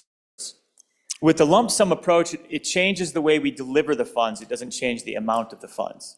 So rather than getting it over 8 semesters, you basically get a debit card as a Hathaway recipient. And that debit card allows you to pay for tuition and fees, only tuition and fees, at the university or any of our colleges throughout the state until you run out of funds. So it provides full flexibility. So for example, now that provisional or opportunity scholarship might buy you a full year of tuition and fees, 1 year. And that might be what you want. And that gets you into the workforce. It gets you a certificate. It gets you a degree. It actually solves that problem for a period of time. At the same time, Mr. Chairman, it might be a situation where you only want to take 3 or 6 credit hours. Well, the way Hathaway works, you burn a semester. You use a semester of Hathaway, and that semester, particularly at the honors level, is covering more than you might want to be spending in a given semester. So as a result, you're wasting money. You're just wiping that off the books. This approach would allow you to be thoughtful in spending that. So if, Mr. Chairman, you are a student that is going to go full-time this semester, but next time you're going to have to go and get a job and earn some money so that you can go to school the next semester, this would let you do that. And it recognizes those changes in life. Those changes in life even apply to students at the University of Wyoming. They might be planning 8 semesters. It might not work for them. They might need to take a year off in the middle, or they might want to take an internship that's only 3 credits, or they might have a study abroad and travel and not need the Hathaway. So this provides flexibility, again, without increasing the total amount of value, and really provides additional support for those students that aren't necessarily looking for a 4-year college experience, but they're looking for something where they have higher education opportunities and they want to deploy their Hathaway to our colleges and university, but might have an alternative life situation or circumstances that lead to them needing to use it in 1 year or 2 years or discontinuously over up to 6 years, which is the last point I'll make, Mr. Chairman. It's a 6-year window once you push go. You can use it in the summer, you can use it in January term during Christmas, you can use it in the fall or the spring. It just provides that full flexibility for students to recognize that life for many of our students is not going to just be the traditional, I go to university now, I'm going to take 8 semesters to do it. and that's the way things are going to go. So we had tremendous support from students, from faculty at the colleges, basically recognizing exactly these points, that the existing Hathaway works really well for an awful lot of students, but might not meet the needs of some students, and this tries to meet those needs, Mr. Chairman. So I urge the body to support it and support the good work of the Education Committee. Thank you, Senator. Senator Marson. Mr. Chairman, thank you. Just a question or two. I heard you say they had 6 years to use those funds. What if you skip 2 years at the beginning? Do you have 6 more as soon as you start? That sort of thing? Some kids go on a church mission or something. So that's probably the main question I have. But good to hear you had 6 years. Okay, Senator Office. Mr. Chairman, I'll just address that one directly. Right now in statute, we already have provisions that allow for a purposeful delay of the Hathaway. And missions would be an example of that, and other service can be an example of that. So you have a little bit of time, and I think it's 2 years, and I'll double check that, but that's an existing law. This doesn't change that. Before you can start your Hathaway, if you have a reason for that delay. And then this sets a clock of 6 years once you start to finish the Hathaway. Hopefully that addresses that concern. Senator Landon.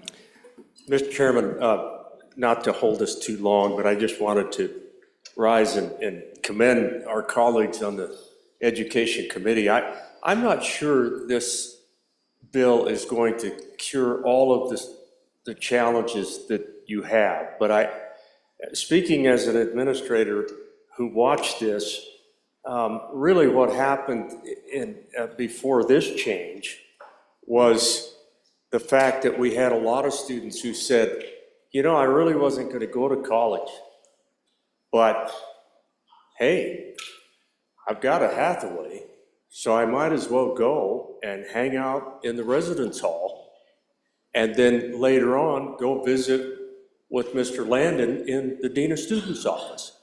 You know, that's kind of how it worked. This is really well done, and I think it's a great move in the right direction to give some flexibility, not just to the students, but to the administrators who have lots of those visits that I'm referring to. So anyway, a tip of the cap. I think, I don't know if this is going to cure all of the situations that you run into at 18 and 19 and 20 years old, but I really like the flexibility, Mr. Chairman, and I think it's a good bill. Thanks. Okay, any further discussion? Senate File 36. Okay, seeing none. All those in favor of Senator Schuler's motion that when the committee of the whole rise to report, do so with the favorable recommendation. Senate File 36, say aye. Aye. Opposed, say no. Senate File 36 is passed committee of the whole. The next Senate file for our consideration is Senate File 47. Senate File 47, increase of Hathaway Scholarship Awards. An act relating to increasing the Hathaway Scholarship Program Awards, sponsored by Education, referred to Committee Number 4, which returned a due pass recommendation, voting aye, Senators Brennan, Olson, Rothfuss, Schuler, and Scott, signed Senator Schuler, Chairman. You've heard the reading of the bill. What is your pleasure, Senator Schuler? Thank you, Mr. Chairman. I move that when the Committee of the Whole rises to report it, do so with the recommendation that Senate File 47 do pass. And with that, we're going to turn it over to the historian, because I think he was on the original committee that got this Hathaway Scholarship headed down the path. So, Senator Scott. Senator Scott. Mr. Chairman, yes, I was involved. I actually sponsored the bill that created the Hathaway. And frankly, as I've been working on it, writing it up for the book I'm working on, it was an example, Mr. Chairman, of how our process here in the legislature can take a concept and work it through our process and mightily improve the resulting bill. And there was great work done by our colleagues down the floor in those days to put the full Hathaway together and put it in. So I claim some of the credit, but it really is something that the legislature as a whole worked on and developed and improved from the initial example. The Hathaway Scholarship, you got to look at it and what it's doing to the various different kinds of students we have. The very best and the brightest students, it doesn't make too much difference to them because there's enough competition for those students among the colleges that they get plenty of scholarship offers. The place where the Hathaway has made the difference has been for the average student from the average family who aren't especially eligible for many of the scholarships, but who can tremendously benefit from the Hathaway. When we put it in for the honors level, the highest level of scholarship, which many of the students get, at the University of Wyoming, testimony was that it was covering 91% originally of the tuition and fees. And after the Hathaway had been in operation for a few years, we looked at it and said, what effect is it having? And as I say, it wasn't changing things much for our best and brightest students. But it was making it possible for a number of students who had to quit for financial reasons after the community college level. It was making it possible for them to go on and do their final 2 years at the university, complete a bachelor's degree at the university. And then for the next group of students, what it was doing was it was enabling a significant number who would have had to quit at the high school level, just be high school graduates. It was enabling them to go on to our community colleges. So it was quite a success that way. And we were also having quite a problem with too many students taking their senior year off and not studying very hard, and having the Hathaway available that depended on scores and tests and depended on grade point average, having that something they could earn changed that set of behavior significantly. And it was interesting in the testimony in committee, when we looked at this bill, we had a student from the University of Wyoming that was in the student senate over there. And she came and talked about the bill, and we asked her, and she had studied very hard to get the honors Hathaway scholarship. So it is continuing to have that effect. But, Mr. Chairman, what's gone wrong is that we have not kept up. We've been growing the endowment some, Mr. Chairman, but we have not kept up with the inflation that is present in the cost of higher education. It's very much a people business, and it keeps getting more and more expensive. We've had, as I recall, one increase of 5%. So we're falling behind. In my memory of the testimony, we were now paying, for instance, for the honor scholarship, instead of paying 91%, it was paying 41.7% of the actual cost. So we're starting to lose the impact. So in the interim committee, we looked at how much can we afford with what's happened to the endowment, of where we stand, how much can we afford to increase these scholarships? And that's what we did, and you can see it if you look on page 3, lines 6 through 17, covering the honor scholarship.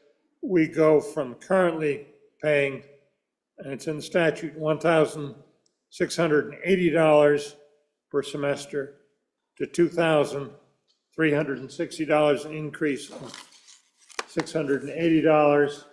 That, and committee members correct me if I've gotten the last digit wrong, because I didn't bring my notes up.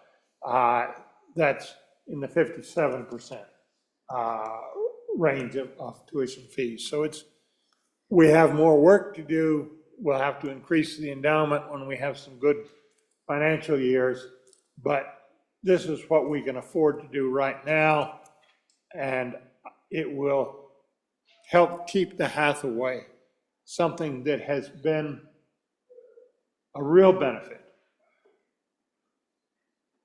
to some of the people in the state, Mr. Chairman, that we tend to ignore because they don't either have special problems or special skills, really the average student. This is a program that has proved to be a great help to them, and we need to try to keep up with the inflation. This doesn't entirely solve the problem, but it sure helps. So, Mr. Chairman, that's my pitch, and I urge you to adopt the bill. Thank you, Senator Scott. Any discussion? Senator Higgs. Mr. Chairman, so two questions. And the first question is, last time we did this and we increased the Hathaway scholarship, the University of Wyoming just increased tuition. So it was just a push. We give more money and then they just give it to the university anyway. So what discussions did you have about, tuition increases that mirror the Hathaway? But my colleague from Bates Creek there said something. So the Appropriations Committee looked at this a number of years ago, and we brought in the actuaries, and we actually looked at exactly what we had, and what we found out at that time, and this is a question that I have, because my colleague says, you're gonna have to increase money in the endowment sometime here in the future, which for the red light for me went off and says, then what we're doing is not actuarially sound. And so we're giving more, knowing that we're gonna drain the Hathaway account, it's not gonna live off the interest income, and that we're gonna have to increase that. So if that's what, I want clarification on that, and if you did run the actuarially numbers, I'd like to see those if they're available. I don't know if that's what was intended to be said, but that's what I heard is what we're doing is not actuarially sound, and you're gonna have to contribute money sometime out in the future to make sure that. So if I could get clarification on those two, the tuition increases, and then also the actuarially soundness of the numbers that we're playing with here. Okay. Senator Scott. Mr. Chairman, on the soundness, as I understood the work that we did in the interim, and remember that was a few months ago, and my memory, I will confess to you, is less than perfect.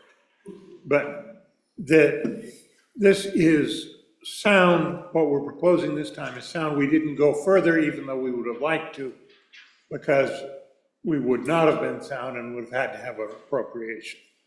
That this is what we could afford, given our actual experience with the use of money out of the account. And there is always an uncertainty depending on how many, this says, it specifies how much there's going to be, and we never know how many people are going to pick it up. But this is what we estimate will work. Frankly, I think I remember it was the LSO financial staff that did the work, as I remember. But I hope I'm right on that. That's my memory. With regard to the University of Tuition, there is inflation in this society. There is particular inflation in institutions that are, where the largest expense is salary of people, and the university qualifies in that. You can expect them to gradually raise the tuition. And we have to periodically raise as we can afford it, the Hathaway, to try to keep up with that. And I don't think we're ever going to catch up given the amount of inflation that there has already been. And I think sooner or later we're going to, when we have the next great boom, and we will, because this economy of ours is boom and bust. When we have the next great boom, this is a good place to put some more money, because we will use it to do exactly what we're trying to do today, to raise the amount of scholarship, to help the kids of the state, and to help meet our obligation to keep the tuition at the University of Wyoming as nearly free as possible. Any further discussion? Senator Office. Thanks, Mr. Chairman. On the latter point about the university raising their tuition, the trustees have advanced their expected tuition and fees increases for a number of years, trying to make sure that they're projecting that forward. And I can't quote you the exact numbers, but they basically pre-announced their expectation of future increases in tuition, so we can get that information. And they do that actually based on, to a large degree, this debate from probably a decade ago when it was a concern. Well, are you just going to increase it? So the trustees wanted to make sure that they were being pre-transparent about their expectations of tuition increases so that they weren't affecting this debate. They're going to increase their tuition at the announced amount, regardless of what policies are done here with respect to the Hathaway. They do intend tuition increases on that schedule projected out several years. So I'll maybe perhaps the appropriate powers that be at the university are listening right now and could just go ahead and forward that information without me having to take any further action. If not, we'll look into it, Mr. Chairman. Senator Schuler. Thank you, Mr. Chairman. I would just add that when we were working the bills on the Hathaway, we did ask for that data from LSO, and our corpus is very healthy, and just like everything else that we're doing right now with some of our accounts, everything's very healthy and we're in good shape, and that's why we didn't go any higher than we did. But we did get that data. We could probably get that to Senator Hicks shortly. Thanks. Senator Office. Thank you, Mr. Chairman, and I need those extra 11 seconds to find the document to answer more accurately. So last year, Hathaway was $16 million appropriation. That's actually down a little bit because enrollment is down a little bit. It was up to 18, was the highest amount that it's gotten to. 4% yield off of the $830 million right now in the corpus is about $32 million, obviously.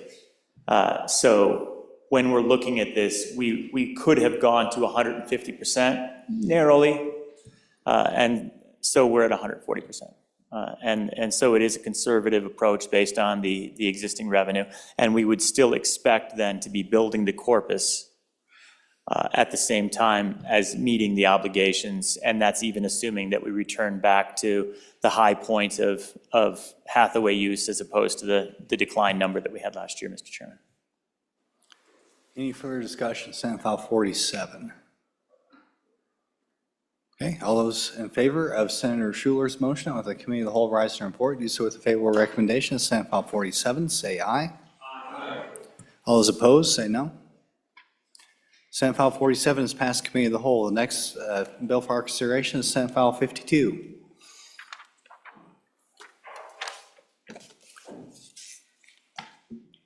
Senate File 52, 2026, large project funding. An act relating to the Wyoming Wildlife and Natural Resource Funding Act, sponsored by Natural Resource Committee, referred to Committee Number 2, the due pass recommendation.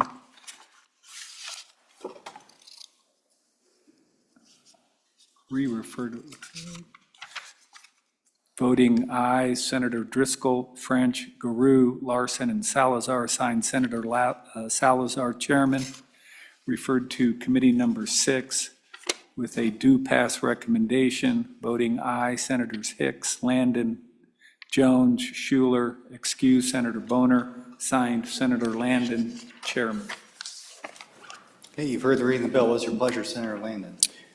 Thank you, Mr. Chairman. I would move that when the Committee of the Whole rises to report to do so with a due pass recommendation on Senate File 52, the 2026 large project funding bill. For an explanation of the bill, I'd ask that you call on the chairman of the Select Committee, Senator Craigill. Senator Craigill. Thank you, Mr. Chairman. Good senators, I bring to you Senate File 52, the 2026 large project funding bill. Contained within this bill are 6 large projects that would take place around the state should we move this bill forward. The first one, if you look on page 2, is the Upper Graybull Fish Passage 3. This is a continuation of previous projects, and really it's about maintaining migration and movements for our native fish species in that part of Wyoming. Second project is the Baggs Valley Headwaters 5. Again, this is a continuation of a previous project, and this is really about restoration of native vegetation through mechanical, chemical, and prescribed fire in that part of Wyoming. And I'll get to the end, Mr. Chairman, and then we can go into specifics if anybody has any questions. The third project is a cheatgrass project in Park County, and that starts on page 6 of the bill. At the bottom of page 7 is the Cody Canal fish screen, and that's really about removing fish species that are currently being caught in irrigation systems. And so we're trying to prevent that from happening and put them back where they belong, back into the rivers and creeks. Page 9 is the North Platte Cheatgrass Project, and that's really a Natrona County weed and pest project to deal with invasive grass species there. And then the last one, Mr. Chairman, is at the bottom of page 10. That's the Western Wyoming Cheatgrass Project. And that is being sponsored by Teton County Weed and Pest, but it's in coordination with all of the counties on the western part of the state. It's actually our largest project of the year. And again, that is a cheatgrass and invasive species project. It's a project, as you know, Mr. Chairman, that we're really trying to get our hands around the invasive species. And so the two biggest projects deal with that. Happy to answer any questions. It's our standard bill. Those are the projects. If you have any questions, please direct them to me. Thank you, Mr. Chairman. Okay, any discussion on Senate File 52, Senator Hicks? Mr. Chairman, I just want to let the body know that one of these projects in here was awarded to my employer, but I derive absolutely zero pecuniary benefit from this. It goes through the process like every other, but just for the clarifications, I'm going to vote on the bill. I do not have a conflict as it stands, but my employer is one of the recipients of one of the projects in here, for the record. Okay, thank you, Senator. Senator Landon. Thank you, Mr. Chairman. Just real quickly, and I know we want to move on. This is some of the great work that we do in Wyoming through the trust.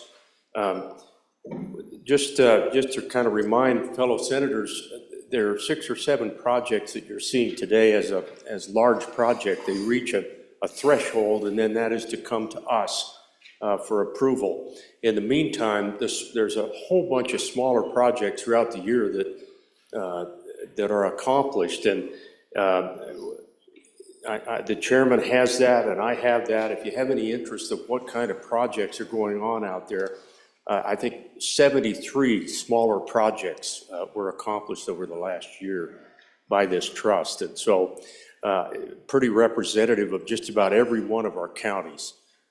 Really good work going on there, and be glad to go offline and answer any other questions you might have. So. Any further discussion on the bill as it stands? Senator Scott. Mr. Chairman, I do rise to express a certain degree of skepticism on some of these projects. And that's specifically the ones aimed at cheatgrass control.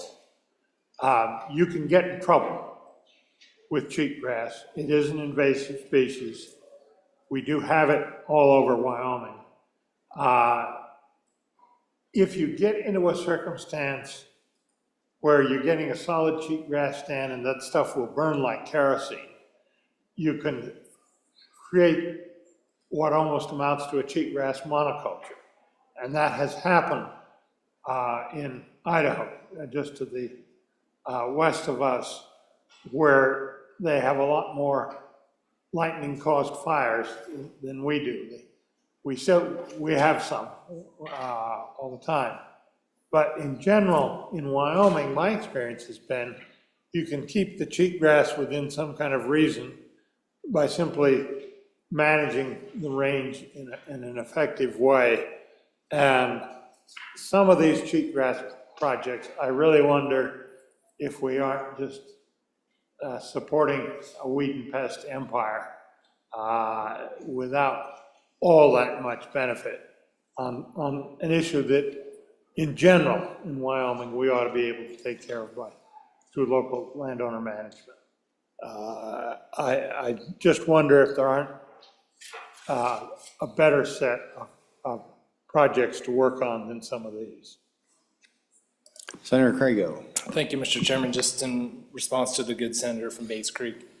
So I think he's right to some extent, but not about the projects in this bill.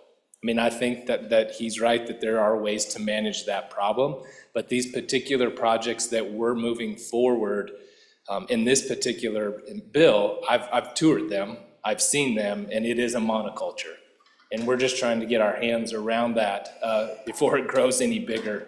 But yes, I think there are smaller problems, smaller issues that we could deal with in a different way, but that they're not in this bill, and so I'd encourage us to move the bill forward.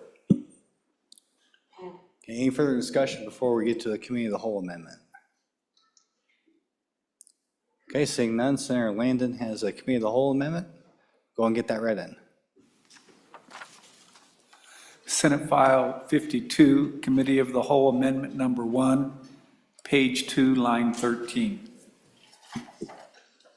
Senator Landon. Thank you, Mr. Chairman.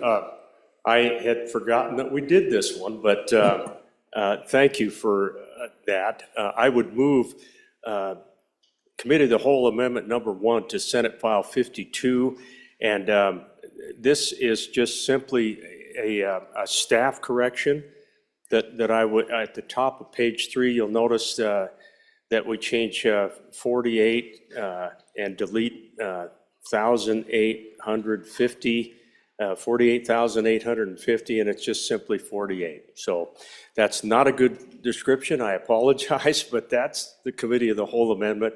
It's just a staff correction. Thank you. Ask you to support it. Okay, any discussion on Committee of the Whole amendment number 1? All those in favor of Committee of the Whole amendment number 1, please say aye. Aye. All those opposed, say no. Committee of the Whole amendment number 1 is adopted. Any further discussion on the bill? Okay, seeing none, all those in favor of Senator Landon's motion that when the Committee of the Whole rises and report, do so with a favorable recommendation on Senate File 52, say aye. Aye. Opposed, say no. Senate File 52 is passed Committee of the Whole. Next Senate File for our consideration is Senate File 58. Senate File 58, Wyoming Indian Child Welfare Act Sunset Repeal. An act relating to Indian child welfare sponsored by Tribal Relations, referred to Committee Number 1, which returned a due pass recommendation, voting aye, Senators Crago, Kolb, and Olson. Excused, Senators Crum and Hicks. Signed, Senator Olson, Chairman. You've heard the reading of the bill. What is your pleasure, Senator Olson? Thank you, Mr. Chairman. I move that when the Committee of the Whole rises to report, that do so with the recommendation that Senate File 58 do pass. And I'll turn over the explanation of the bill to, oh, he's going to go to Senator Case. There he is. Senator Case, welcome back. Thank you, Mr. Chairman. I heard my name in high places. Mr. Chairman, a few years ago, there was a Supreme Court challenge to a federal bill called the Indian Child Welfare Act. And basically, the purpose of the act is to ensure that the placement of Native young people is with Native families as a preference. And Wyoming had no corresponding legislation. And at that time, there was a Supreme Court, there was a challenge in the Supreme Court that said that would be unconstitutional, that potentially would eliminate the federal law. So Wyoming, as a preemptive strategy, we passed our version of the act to say that if the federal act goes away, then Wyoming's Indian Child Welfare Act would continue the practice, which is a good practice, of looking first and foremost to place Native children within our welfare system, involuntarily removed from their families with Native American families. And so this has been very successful. I say successful in the big picture, it's a tough environment. Native children have more obstacles than you might realize, and it's a struggle sometimes. But having cultural awareness and placement within their own culture has been a good and successful thing. It's attested to by Wyoming DFS and the Department of Family Services programs, both for the Northern Arapaho and Eastern Shoshone tribes. So with that being said, when we put in that backstop bill a few years ago, we had a sunset on it. That sunset is at the end of this year. So this is a deal to get rid of that sunset. And the reason we need to get rid of the sunset and keep the Wyoming Indian Child Welfare Act in place is because the Supreme Court decision at the federal level was not wholly determinate, Mr. Chairman. They ruled on some of the issues, but they also said that on some of the issues, the bringers of the lawsuit did not have standing. So those are still out there potentially. But this would represent a commitment to Wyoming that we stand by the philosophy of placing Indian children with Indian families. I'm going to be happy to answer any questions, Mr. Chairman. I hope you'll support the bill. Thank you, Senator Casey. Any discussion? Senator Ide. Yeah, thank you, Mr. Chairman. Thanks for that description of the bill back there, the commentary. I think that I'm a little bit familiar with that Supreme Court case that you're referencing, and there was a lot of arguments in there on violating equal protection under the Fifth Amendment, setting a separate class of property or separate class of people in that, and I would tend to agree with that. So I'm not a big fan of the bill. Thank you, Mr. Chairman. Any further discussion? Okay, all those in favor of Senator Olson's motion, now in the committee of the whole rise to report, do so with the favorable recommendation of Senate File 58. Please say aye. Aye. All those opposed say no. Senate File 58 is passed committee of the whole. The next Senate File for our consideration is Senate File 68. Senate File 68, Water Districts Funds for Maintenance Projects, an act relating to irrigation projects, sponsored by Water, referred to Committee Number 5, which returned a do-pass recommendation, voting aye, Senators Crago, Ide, Love, McEwen, Pearson, signed Senator Ide, Chairman. You've heard the reading of the bill. What is your pleasure, Senator Ide? Yeah, thank you, Mr. Chairman. I move that when the Committee of the Whole rises to report, to do so with a recommendation that Senate File 68 do pass. And I will turn it over to Senator Boner from the Select Water Committee, where the bill came from. Thank you, Mr. Chairman. Thank you, Senator Ide. Senator Boner. Thank you, Mr. Chairman. So this bill is a product of interim work as we were looking at and beginning to assess the challenges associated with maintaining what we have when it comes to critical irrigation infrastructure. As we know, this infrastructure is aging. It's going to take a significant amount to replace it. But one thing that we found, even as we begin to gather information about the big picture, not just with irrigation infrastructure, but with municipal infrastructure in the state, is that we're actually kind of holding a lot of these local irrigation districts back. And that current law, and the way it's being interpreted when they submit their budgets to the local court, is that they can't raise their own assessments any more than what is required to basically fund their ongoing operations. This came to a head 10 years ago. It turns out we found out after the fact in my neck of the woods in La Perelle, where they knew that they're going to have to replace that dam eventually. They tried to raise the rates and they were not allowed to do so.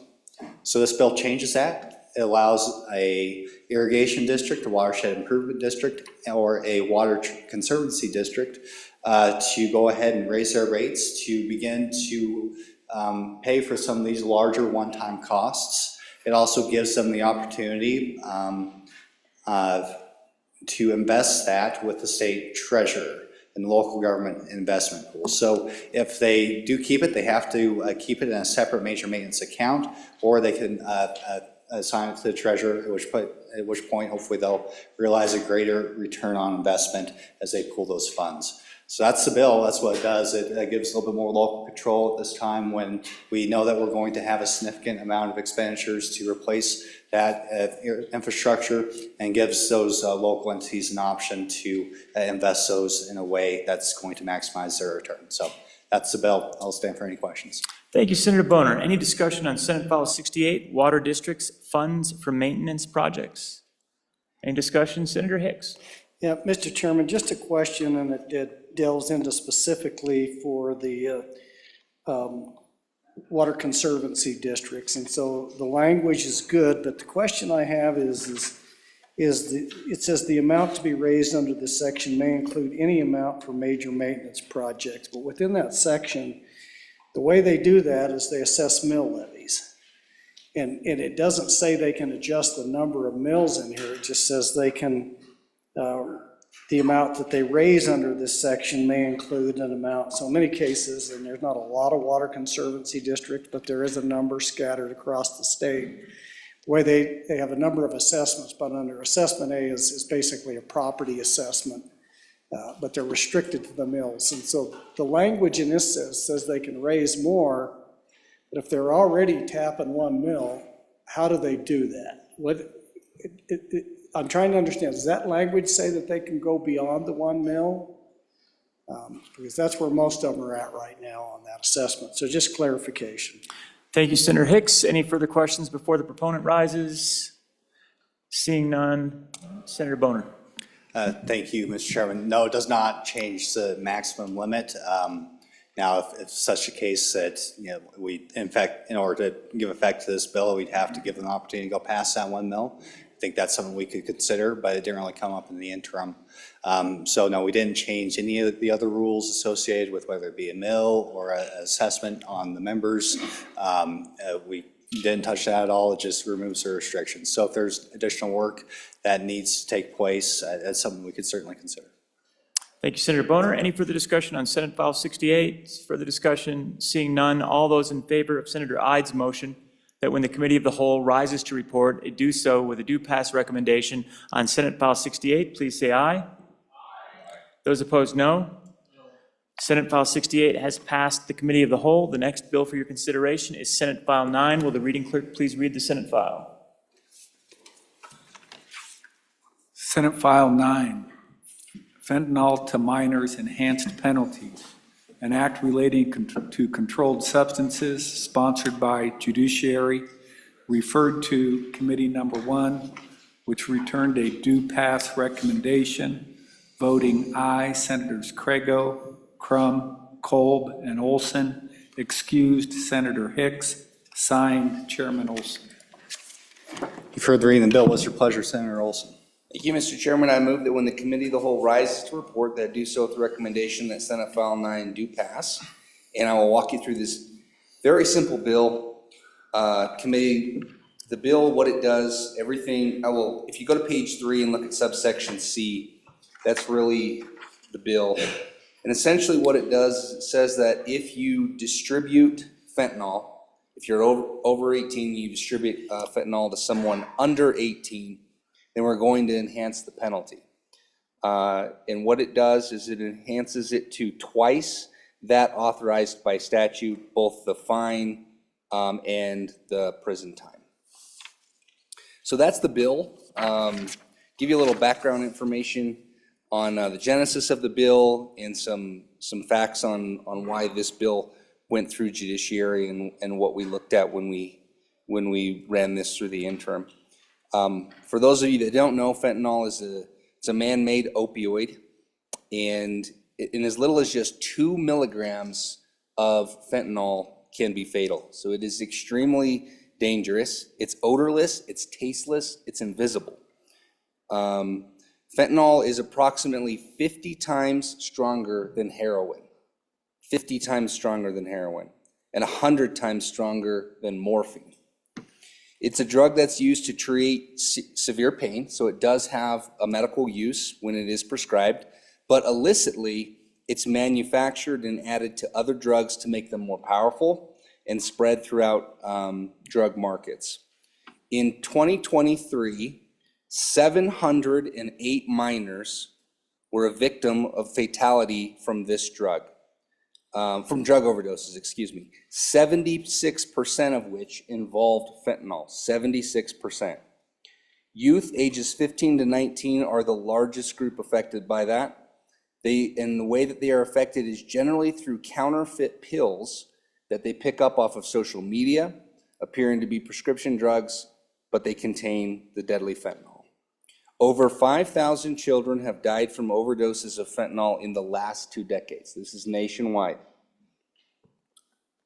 Here in Wyoming, hundreds have died in that same time period from overdoses to fentanyl. So it's because of how dangerous this drug is that your committee, number one, took this issue up and decided that we needed to enhance the penalty. If you're going to distribute this product to minors, then you're definitely going to pay the price.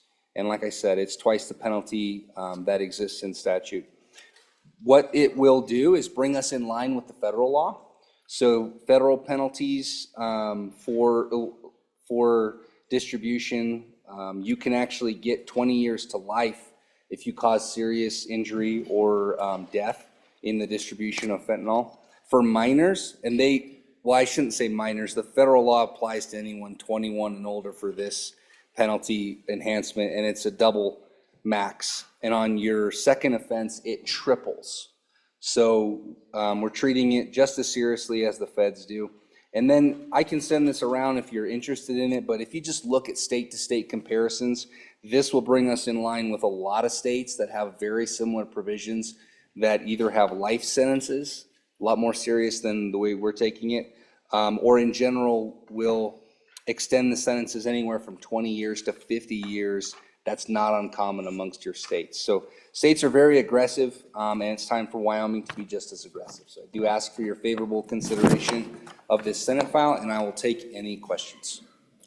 Thank you, Senator. Any questions on Senate File 9? Okay, seeing none. All those in favor of Senator Olson's motion that when the Committee of the Whole rise and report, do so with a favorable recommendation of Senate File 9, say aye. All those opposed say no. Senate File 9 is passed Committee of the Whole. The next Senate file for our consideration is Senate File 82.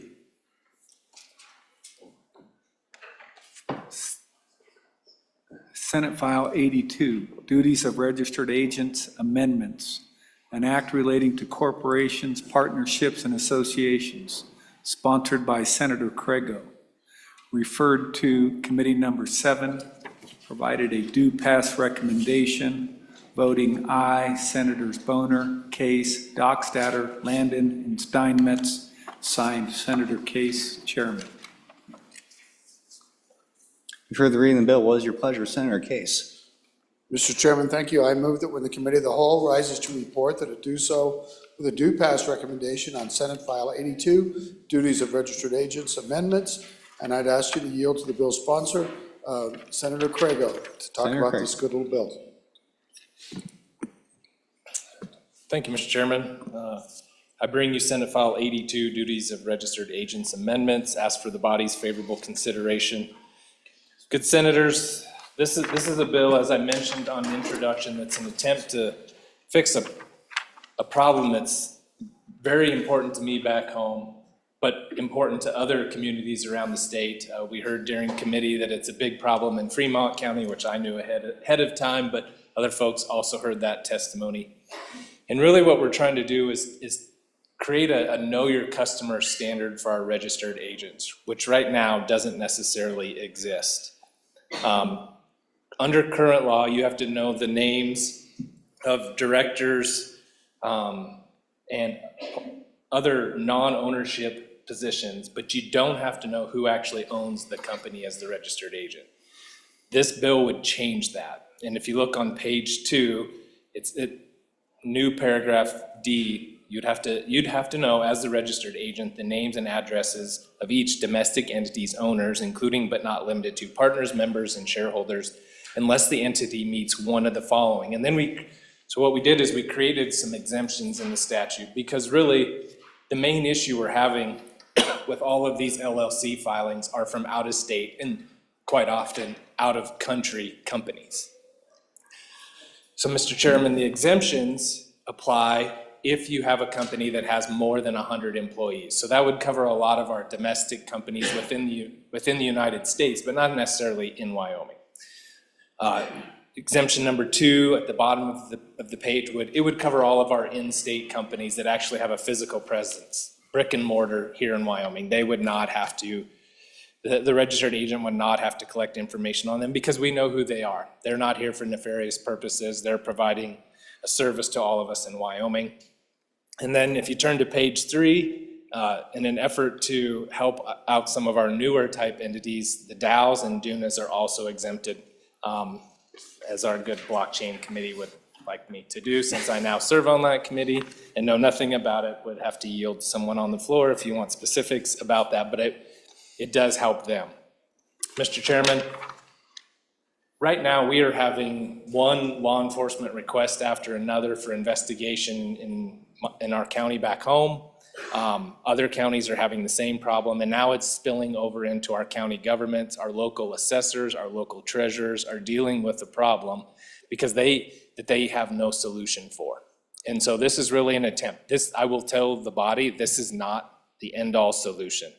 We need to do more. We need to figure it out, and it probably merits an interim topic in addition to this bill if it happens to pass.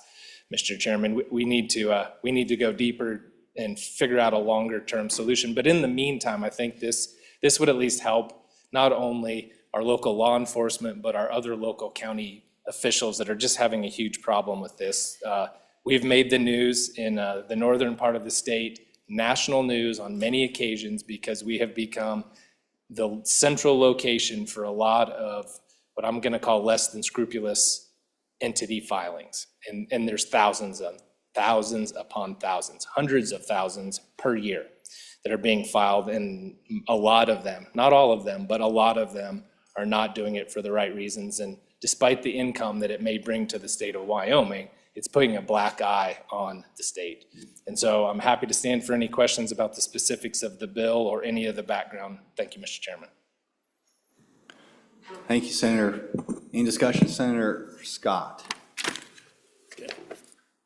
Mr. Chairman, this is a bill we better pay some attention to because there's some significant money involved in this.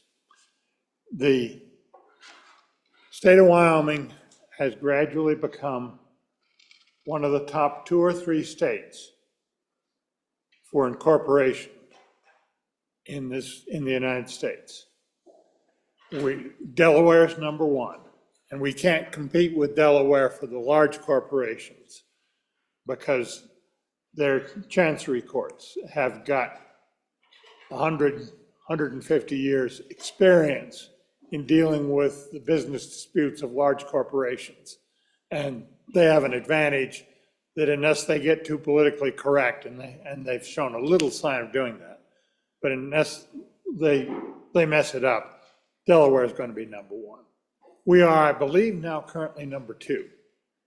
And what kind of corporations are coming here? They're small businesses where people anywhere in the United States, they've put together a small business, they'll have a handful of owners, maybe family, maybe just plain business partners. They may be sharing an asset by incorporating. Maybe it's real estate, maybe it's another small business, it's something like that. That's mostly what we're getting. My memory is, and at my age, I don't trust my memory fully. My memory is that in the recent past, the Secretary of State's office was earning about $20 million a year for our general fund, and this kind of incorporation was the largest part of that, Mr. Chairman. Not to mention the money that they spend here if they need an attorney to do the incorporation, if they need a registered agent. Now, you want to make sure the purpose of the registered agent is so that if frankly, you have a legal dispute with one of these entities, you can get service on them and make sure it actually gets transmitted back to the corporation. So the registered agents are publicly known, publicly listed. You can find out who they are, and they do know how to contact the corporation, as was mentioned earlier. But most of the people that do these would just as soon have a certain amount of privacy in their financial doings. And so the question you get if you say you've got to be able to list on demand all the owners, that may be a feasible thing if it's law enforcement that's investigating some kind of criminal behavior. And maybe they have other ways of finding that once they find out where the corporation really is, the stuff they can get from the registered agent. But if you just throw it open, and it looks to me like maybe this bill does, because it doesn't specify, when you look at it, who can make the demand. And are we then going to throw away an asset that we have developed over the years that has enabled us to be a place where good, honest business operations can come and incorporate, take advantage of the fact we don't have a corporate income tax, take advantage of the fact that our tax and fees for corporations are competitively low, and that we have a friendly business environment. And I'm afraid if we lose a vital element of privacy, where it might be open to, say, trial lawyers wanting to sue people, where there's other people that have reasons where they want to invade people's financial privacy and take advantage of what they learn. Are we going to throw that away if we go at it passing this bill? I think maybe we need something that's a good deal more limited, Mr. Chairman, if we need anything at all. The law enforcement people have considerable ability to get at things already. So, Mr. Chairman, I think we need to discuss this and think about this bill a little harder. Okay, Senator Hyde. Yeah, thank you, Mr. Chairman. I think that I sympathize with the good senator that brought this bill from Willow Creek, hole in the wall. I've read a lot about this in the news, the trouble up there. But I think I agree with the good senator from Bates Creek. Better be careful here. I think it puts more burden on the registered agents. The privacy is a big issue too. KYC, a lot of those people, they really look to where they can keep their stuff private on their finances. And I think it really makes Wyoming less business friendly. So I think we need to be careful here. Thank you, Mr. Chairman. Senator Case. Thank you very much, Mr. Chairman. Times are kind of evolving. There is a lot of fraud going on, bunch of it. A lot of fraud. You would be amazed at the number of our seniors that are being victimized in the sense that their addresses are being used by companies that are outside of Wyoming that incorporate here. And the way a lot of this came to light is, I'm going to give kudos to my county assessor. And she goes through the business filings at the Secretary of State's office. And when they list an address in Fremont County, she grabs the address, mails them a letter that says, XYZ company, welcome to Fremont County. By the way, I'm your county assessor. Can you fill out this tax form for the business personal property? I love her. She's a fabulous assessor.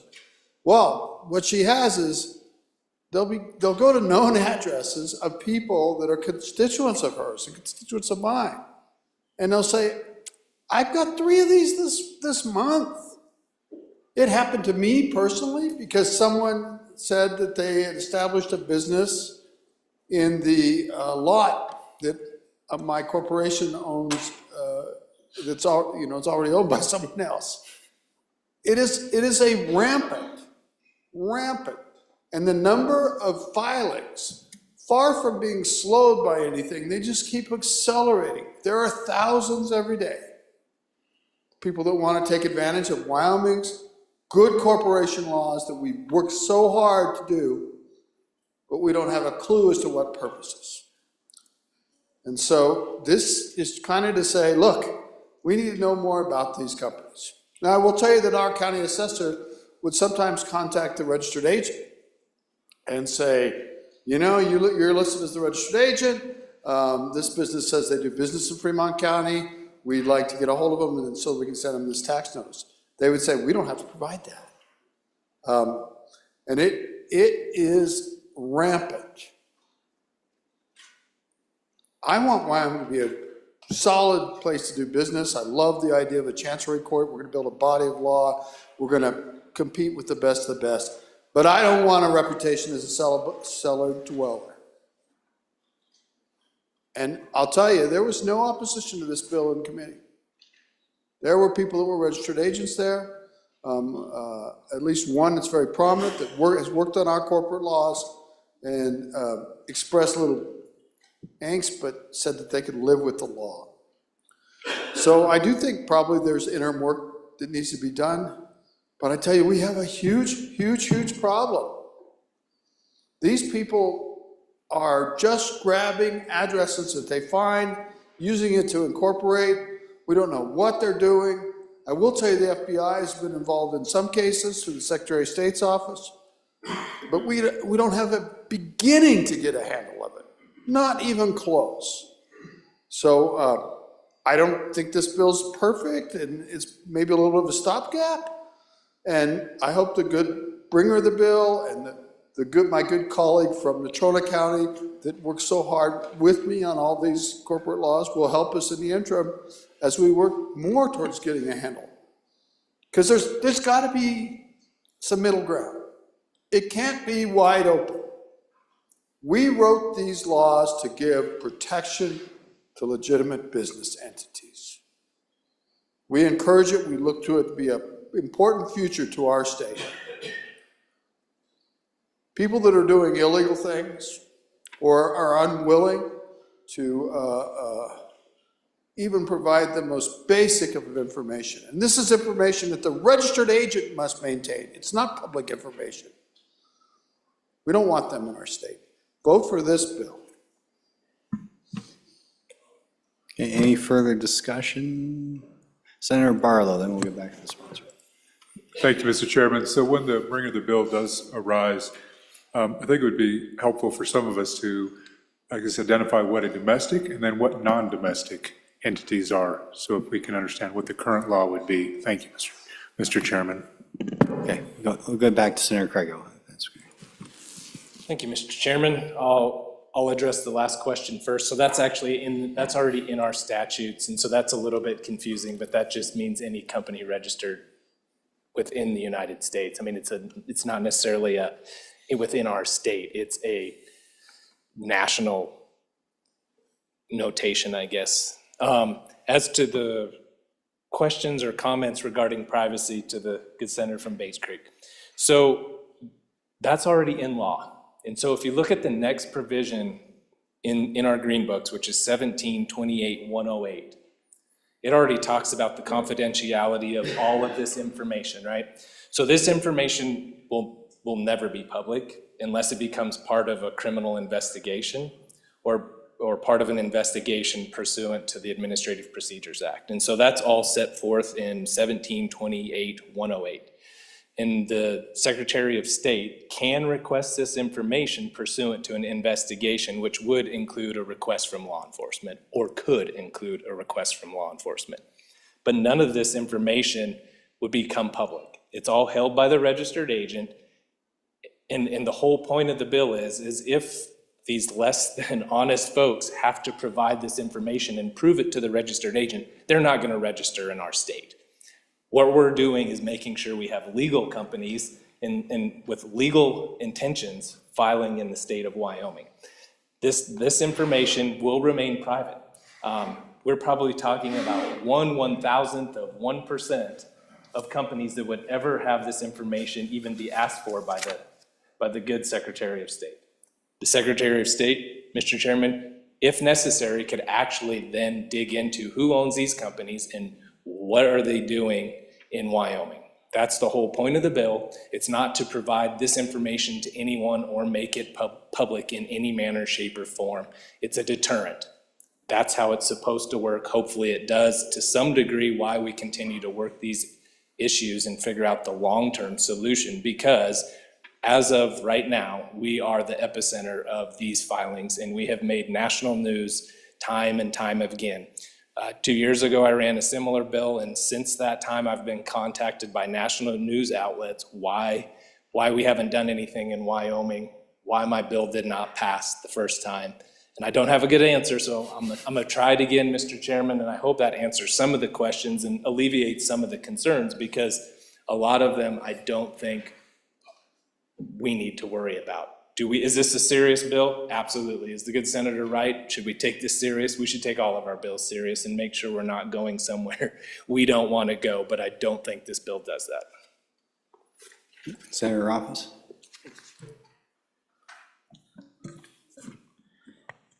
Thank you, Mr. Chairman. I appreciate a lot of the thoughtfulness that went into this bill, because I know that the intent is to do what we know we need to do. We need to understand how to address fraud. We need to understand who is underneath these corporations, like my good friend from Fremont County was suggesting. But at the same time, thoughtfulness of trying to balance that with business interests and getting to the tall senator from Natrona County's question. It's not just 20 million anymore. We're almost up to 50 million. We might even be over 50 million per year at this point in time in corporate filings. This has grown tremendously, and it's grown tremendously because of a lot of the work that this legislature has put into place over the last decade, 2 decades, to create a business-friendly, corporate-friendly climate in the state of Wyoming. So we don't want to endanger that. I do have concerns of trying to make sure that we're threading the needle appropriately, and I've received, honestly, quite a few emails from the financial technology realm with concerns about this, and the good senator and I talked about this a while back, and I liked the approach, and I was happy with a lot of the language that was in there, but just noting that I'm hearing concerns with a fear that this is a state equivalent to the Federal Corporate Transparency Act, basically, where we saw a decline in innovation. A lot of companies struggled with the Corporate Transparency Act. In fact, that shut down our Dow from being effective for a number of years. And then when the Corporate Transparency Act was quenched recently, now Dows can go into use again. This bill thoughtfully excludes Dows for the reasons why it should have been covered by the Corporate Transparency Act, and excludes Dunas as well. So I think this is one where we really do, as the tall senator said, need to be thoughtful and need to make sure this is right. I think maybe we have more discussion, take more feedback. If we feel that it's ready, if we feel it can move forward without threatening the state as really the leader for emerging companies, right? We're not going to beat Delaware, but I think emerging companies are really looking at Wyoming at this point in time. We don't want to threaten that, and be thoughtful. If we can get this right, if we feel good about it, we can move it forward. But at the same time, if we can't, maybe it does end up needing an interim. So I'm just in the caution state at this point in time. I don't quite know where I'll be on third reading. I invite the public to provide more feedback. I'm disappointed to hear there wasn't substantial testimony, because if I'm getting email against this bill, but nobody shows up to the committee to provide those concerns and arguments, then that's a bit of a deficiency. But we need to work this carefully, and I do appreciate the bringer. I know he worked hard on this to try and thread this needle. He's doing it the right way. Thank you, Mr. Chairman. Senator Olson. Thank you, Mr. Chairman. 2 things. I wanted to clarify something that the sponsor mentioned in response to the good senator from Campbell County's question. Domestic versus non-domestic. It's confusing because it doesn't actually mean national and international. Domestic means a Wyoming LLC. Non-domestic means an LLC formed and organized outside of the state of Wyoming. So it's kind of confusing how we use that terminology in our statutes, but that's what it does mean. And then I just want to push back a little bit on this concept that this is like the Corporate Transparency Act. The Corporate Transparency Act requires you to report information about your LLC to the government. This bill requires you to report information about who your owners are to your privately contracted with registered agent, not the government, not the state of Wyoming, your privately contracted with registered agent, who is probably collecting pretty close to this information anyway, because they have to maintain, the registered agent must have a physical address for the company they represent, because they have to be able to forward mail or service a process that's sent to them. They also have to already maintain whoever the president or vice president or secretary of the company is, because they have to be able to move the service of process forward to an actual person. The only thing that's changing here is we're saying owners, which could be a little broader than the corporate fiduciaries that the registered agent is already required to maintain. So I don't see this as a large departure from Wyoming law.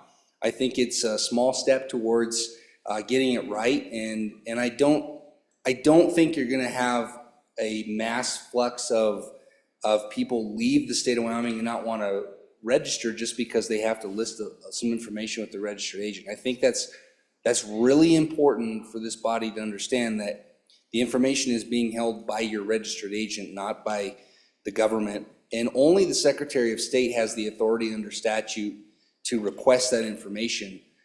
No other public entity is going to be, or private entity is going to be able to request that information without a subpoena. They're not going to be able to just say, I want to know what it is. So what your Secretary of State does with it, I guess, is another question. But maybe that can be addressed. Thank you. Senator Nethercott. Thank you, Mr. Chairman. I mean, I agree with my colleague from Laramie County on the points made and appreciate the distinction to provide clarity on domestic and non-domestic corporations. And the distinction between the Corporate Transparency Act and this particular bill requiring that information to be provided to your privately retained registered agent. But it is in fact a conduit to serve as for the purposes of the Corporate Transparency Act, which certainly is a curious thing that many of our national leaders from this state, and including local statewide leaders from this state, railed against. And no doubt the Corporate Transparency Act provided many onerous requirements on small businesses. But if you're concerned about the foreign adversaries and foreign ownership of ag land, this is exactly the only tool in the toolbox in order to prevent that from happening. The only one, because the PRC isn't buying ag land in the name of the PRC. They're buying it in the name of a corporate entity with memberships, which was the whole purpose of the Corporate Transparency Act. So I found that very confusing, that this huge bipartisan effort passed to create the Corporate Transparency Act in order to protect this country from foreign adversaries was eviscerated because it was inconvenient for commerce, but we were willing to sacrifice that in exchange for exposing all of our critical infrastructure, ag land, and other lands in this country. So if you're serious about the need to prevent foreign ownership from any foreign entity, an adversary or not, or if you're concerned about fraud, or you're concerned about those oligarchs taking over the country, as I heard frequently in 2022, that our corporate entities were controlled by all of these foreign oligarchs. Understanding who these corporate ownership entities are, who these people are, who these companies are, it's the only way. And we are starting to go down the path of eliminating that anonymity associated with our corporate protections. It's an appropriate conversation for us to have, but it is a significant loss of saleability of Wyoming to those who want anonymity behind a corporate shield. So, I mean, this absolutely is the pathway in to understand who owns these entities in exchange for those that desire that anonymity. So, I mean, that is really the question I think that we are being asked to do. It's very significant. It would be a significant departure of our current ways. I think the hardship for this is on our registered agent companies and those that are registered agents. How would they verify or know that this information was truthful? And so a bad actor would still lie to the registered agent that they hired and would not provide an accurate ownership listing. So it would still be a deceptive practice and still using our corporate shield. So candidly, there's no ability for the private registered agent to determine or verify who the actual ownership is. So just a couple pieces of consideration that we may be making and making ourselves feel better, but in reality, there's no way to verify the accuracy of the information reported to the registered agent. Senator Office. Thank you, Mr. Chairman. I have two thoughts. The first gets back to the discussion of my good friend raising that only the Secretary of State would have access to the files directly. And I guess I have a question about what the process for that would be. And we do look back to, as an example, with voter files, where we recently saw a circumstance where there was a federal request to have the Secretary of State turn over all of the voter files to the federal government in the state of Wyoming. That was actually a violation of explicit word, or appeared to be, for Wyoming statute. But there was a belief that there was preemption at the federal level. So federal law basically preempted the fact that it was presumably a state felony to turn those files over. And as a result, then the Secretary of State's office felt compelled to turn those voter files, all of them, over to the federal government. So that just happened. Mr. Chairman, I guess my question is, why wouldn't that happen under this? And there may be an answer to that, because I don't know what the process is. My hope is that it would require for each instance a unique court order. And if that is the case, that provides some useful protection. But again, theoretically, the last time there would have been the court order. So my question is, if we're getting to the court order, details on can the secretary get to the information without a court order? Because it seems to me that the process needs to ensure that the judicial branch is required between the secretary and the registered agent, not above it, because at that point it seems to be that the discretion of the Secretary of State might be that they would simply hand the data over based on the federal preemption and based on the precedent for that. So that's my first question is, and again, we're trying to thread the needle here and try and get this right. We don't want a circumstance, at least I don't want a circumstance, where the federal government comes in, whether this administration or the next, and says, I would like all of the ownership records for the state of Wyoming. And then somebody hands those over. I think that would be a bad outcome, so let's try to avoid that. The next, Mr. Chairman, separate issue. The language says all owners and managers and other entities. I'm curious about a limitation on that. You think of a circumstance where there may be 50 owners of an LLC or some large number, but that large number is less than 100. I don't know that the registered agent needs to keep track of 75 owners where several of them are 1% or 0.3% or something along those lines. So I'll ask the sponsor, what about the idea of setting a threshold of 10% ownership or something? 10% is a totally arbitrary number that I just came up with. But that concept of ensuring that you're in some way a substantial owner, and could we look at that type of adjustment, Mr. Chairman? Okay, Senator Olson. Thank you, Mr. Chairman. I will tackle the first question from the good senator from Albany County. So we find the answer in 17-28-108. And I know your question is in part about process, and the statute doesn't fully flesh out process. It says that the Secretary of State may compel information from the registered agents. Now, the Secretary of State would probably just send a letter saying, I'm requesting this information pursuant to this statute. If the registered agent didn't turn it over, I suspect the Secretary of State could then file in court and go from there. But what else is significant about this statute is the statute specifically says that the information held by the Secretary of State that it obtains from the registered agent must be held confidential, unless it is public information. So only the information that's published on the website, on the Secretary of State's website about a company can be made public. The Secretary of State is bound to hold the rest confidential. This is confidential information. So it would be an interesting interaction if the federal government requested this information and the Secretary of State blatantly violated the statute. But I think we should take some comfort in knowing that our prior laws have already attempted to address this issue. And I'll leave obviously the second question isn't for me, so thank you, Mr. Chairman. Okay. Sarah Rockers. Thanks, Mr. Chairman. On the first, just sticking on the first point, I know we'll go to the second one. That's the concern, is that in the case of the voter files, those were held confidential, and a strict reading and a clear reading of statute indicates that it was a felony to release that data. So it is that problem. It's the exact circumstance, actually, in this circumstance. Now, the assumption was that federal preemption and the request from the feds overrode state law, and therefore it's not a felony. No court has made that determination, but that was the determination of the Secretary of State. So it's actually, and regrettably, closer to the current circumstance that we observed the Secretary of State being, I believe, the first state, if I'm not mistaken, and I might be mistaken, but the first state to immediately turn over those records, despite the fact that the statute made it clear that for the Secretary of State to turn over that information, which was contained confidential information, is actually a felony violation of Wyoming law. So I am not comforted, Mr. Chairman. Senator Craigo.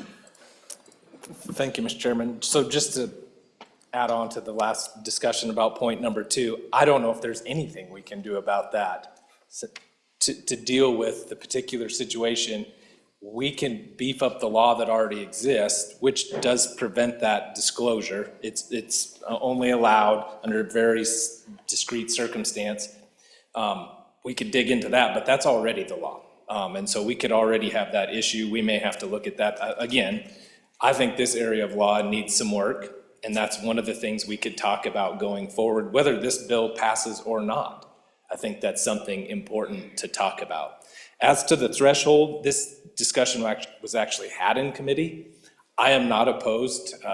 We could definitely, I just tried to pick a number that would get us to a point where we could negotiate about what that looks like. Is it 10%? Does not matter to me. Maybe one of the questions was, well, maybe we only need it for companies that have less than 25 employees rather than 100 employees. There's lots of room to work within that realm. That's just a number. I am not set on that number, and I don't think anyone else is. I think that's something we should talk about and discuss going forward, and whether we say it's someone who owns 10% or more of the company. The only thing about that worries me a little bit is I think that just opens up additional doors for fraud.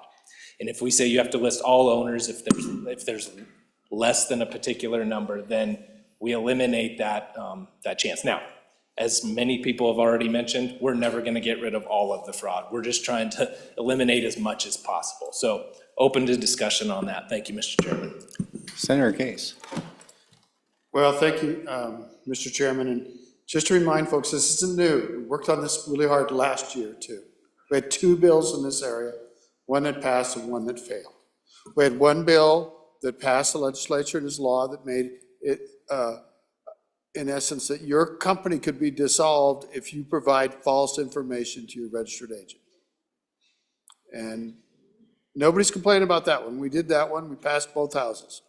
We had a second bill that dealt in this very area that is being discussed right now, which with respect to when the Secretary of State or who can get information from the registered agents. So current law says the Secretary of State can request the information from registered agents, but it's very strict. It says the Secretary of State may release any such confidential information only pursuant to a court-ordered subpoena or to a bona fide law enforcement agency for use in a criminal investigation.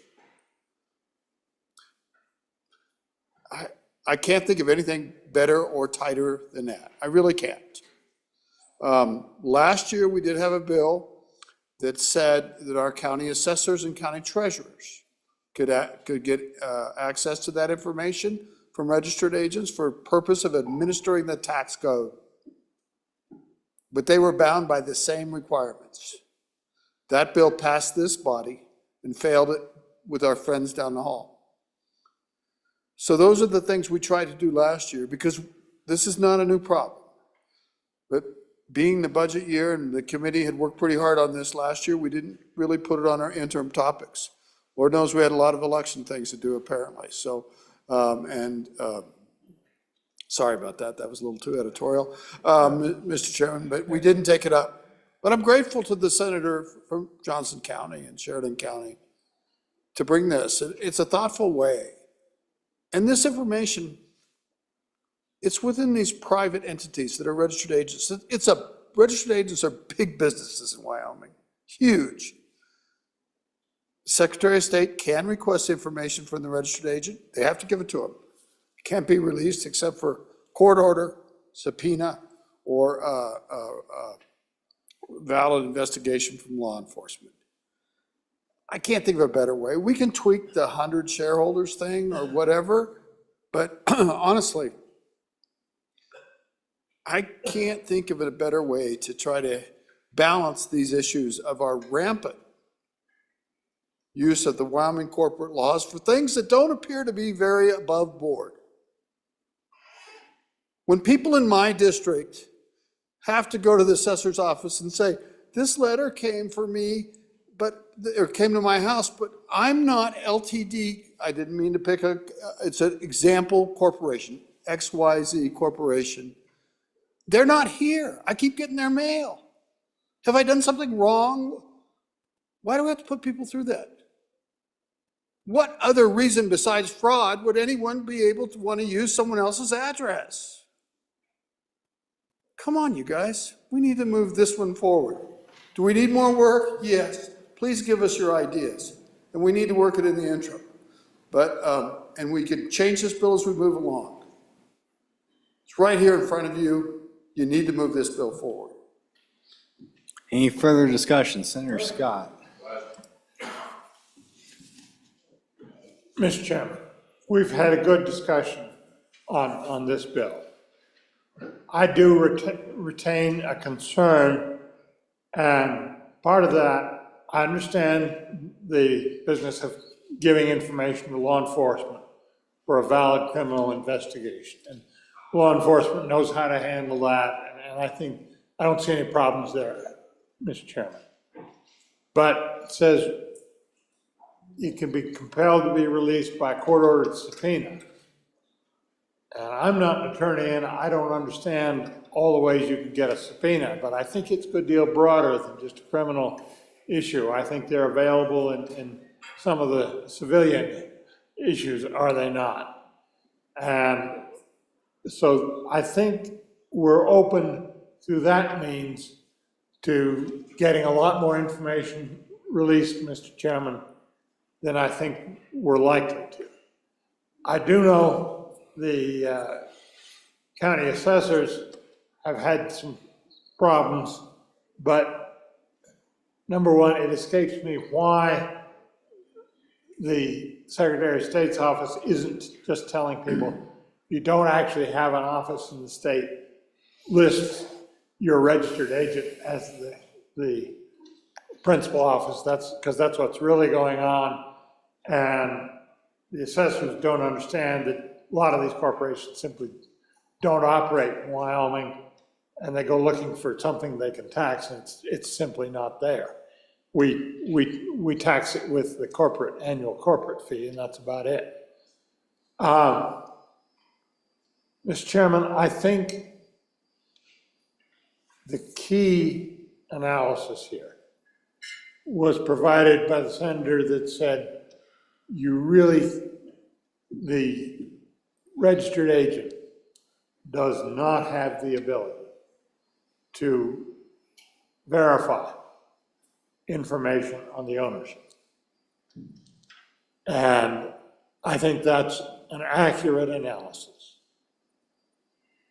So I think that somebody who is really up to something nefarious will simply provide sketchy information or inadequate information or inaccurate information. And that is what you get, and what you wind up doing is putting quite an administrative burden on the people who are not nefarious, who are trying to conduct their business and trying to preserve their financial privacy, much the way most of us would want to preserve our financial privacy. And because there's all kinds of problems you get into is if you get too much financial information available to every scammer and salesman around, if it becomes public. So I think that if we tighten this up quite a bit, if we look into what can you get a subpoena for, maybe we can eventually go somewhere in this. But with the bill as it stands right now, I think Mr. Chairman, I'm going to vote no on it because I think we are not adding anything to our ability to deal with misuse of the corporate form in this state. But I think we are putting a burden on all the honest folk who are really only interested in incorporating in a place where they will not get their privacy invaded and where they will not get the corporate income tax and other problems. So I think we're adding something to make us feel good here, Mr. Chairman, without actually doing any good on the real problem that may be here and probably is to some extent. So for that reason, Mr. Chairman, I think maybe this is a bill that needs to be worked over by a committee that really understands what kind of information can be compelled under what circumstances and how it might be abused, and what can we reasonably expect our registered agents to have. So, Mr. Chairman, I guess it's a long way to say on and against the bill. Okay, any further discussion? Senator Office. Thanks, Mr. Chairman. One more question that I don't know the answer to. I don't know what legal obligations a registered agent actually has under state law to provide confidentiality. If they're an attorney, if you're hiring an attorney, you've got that relationship in place, and so you can have some sort of expectation. But I'm curious if there is any obligation under statute for a registered agent to provide protection, either a compulsion for them to provide protection or even legal protections for them to provide protection if there's an inquiry. So once again, if somebody comes along and says, and I'm being a little bit arbitrary here and facetious, but I'll give you $100 if you tell me who the owners are in this company. Is there anything stopping them from saying, I'll take your $100? And again, they're not keeping sensitive information typically at this point in time, just as the registered agent. Again, if they're an attorney, they have attorney-client confidentiality privileges and other things in place, but they're not obligated to be. So I'm wondering if on the registered agent side, if they're now holding what is deemed to be very sensitive and confidential information, why do we trust them with sensitive and confidential information? And again, it may be in statute, but I'm not sure that it is, because I don't think they were really obligated to hold any super secret information previously, and this would be a new burden for them, I believe. All right, let's see, any further discussion before hopefully Senator Craigo can bring us home, if he wants to. Go ahead. Thank you, Mr. Chairman. I'm not sure we're going home anytime soon, but I'll give it my best shot. To the senator from over the hill, I think that's accurate. There's no statutory requirement.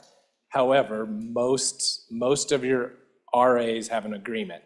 That's where that agreement is placed, is between the RA and the company. My co-counsel here says there's a separate provision. Oh, he changed his mind. So, Mr. Chairman, on that, and in response to the questions about confidentiality in a subpoena, right? So subpoena can have a lot of different purposes, but the nice thing about a subpoena is you can have your lawyer respond, and there's a chance to quash the subpoena, respond in court, and that's a court process that you get to be represented in. And so that actually, you have more rights there than you necessarily would through a criminal warrant or a criminal investigation. So that one, to be honest with you, is less likely to yield information than the criminal investigation. And so I hope that answers that question, Mr. Chairman. And again, as I said at the very beginning of this discussion quite some time ago, I know this is not the perfect solution. It's just a solution. It's a solution for some folks in my county and other counties that are asking us to do something. And so I am more than willing to take suggestions. If we can make this bill better, let's do it. And on top of that, I ask all of us to push forward as an interim topic this very issue. Let's keep working it. Let's see if we can't. And in the meantime, let's see if we can't make this bill better and get to a place where we all feel comfortable. If we can't, and we feel it's detrimental to the state of Wyoming, then we can make that decision on third reading. But for today, I'd ask for your favorable vote. Thank you, Mr. Chairman. Any further discussion? Seeing none. All those in favor of Senator Case's motion on the Committee of the Whole rise to report, do so with the favorable recommendation of Senate File 82, say aye. Aye. Opposed, say no. No. Senate File 82 is passed Committee of the Whole. Madam Majority Leader. Mr. Chairman, I move that the Committee of the Whole rise and report. You've heard the motion. All those in favor, say aye. Aye. Opposed, say no. That motion carries.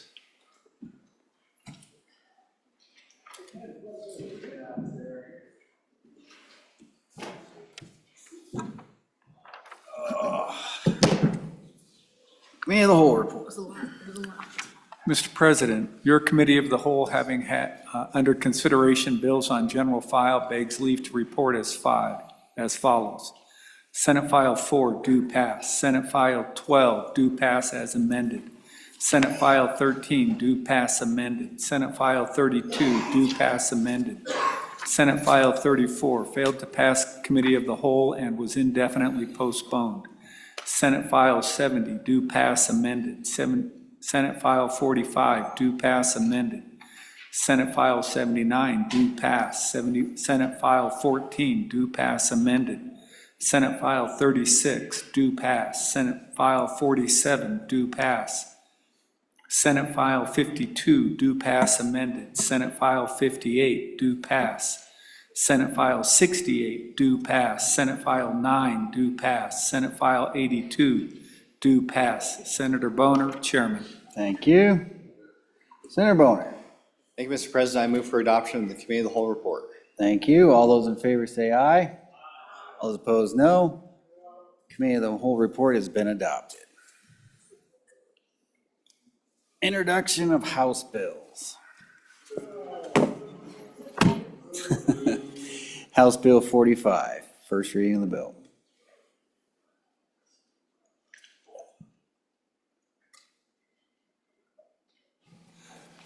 House Bill 45, engrossed. Long-term homeowner tax exemption revisions sponsored by Revenue. Passed third reading, 56 aye, 4 no, 1 excused.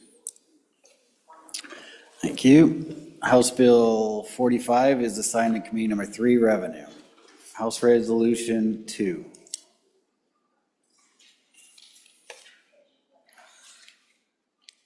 House Resolution 2, Federal Mineral Royalties State Share, sponsored by Minerals House.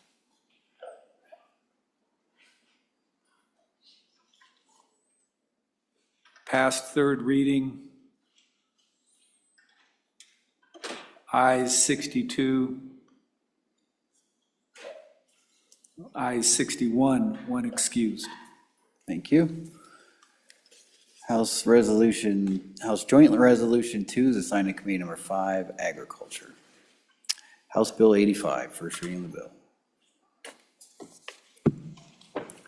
House Bill 85, engrossed, post-election audit procedures, sponsored by Management Audit.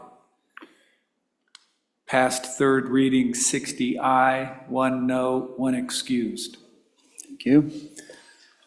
House Bill 85 is assigned to Committee Number 7, Corporations. House Bill 86, first reading of this House Bill. House Bill 86, removal of county officers, election code violations, sponsored by Management Audit. Passed third reading, aye 56, no 4, excused 2. House Bill 86 is assigned to Committee Number 7, Corporations. House Bill 32, first reading of the bill. House Bill 32, engrossed, English proficiency, commercial motor vehicle drivers, sponsored by Transportation. Passed third reading, aye 59, no 2, excused 1. House Bill 32 is assigned to Committee Number 8, Transportation. House Bill 5, first reading of the House Bill. House Bill 5, oil and gas bonding pool investment and earnings, sponsored by Minerals. Passed third reading, 61 aye, 1 excused. House Bill 5 is assigned to Committee Number 9, Minerals. Standing committee reports.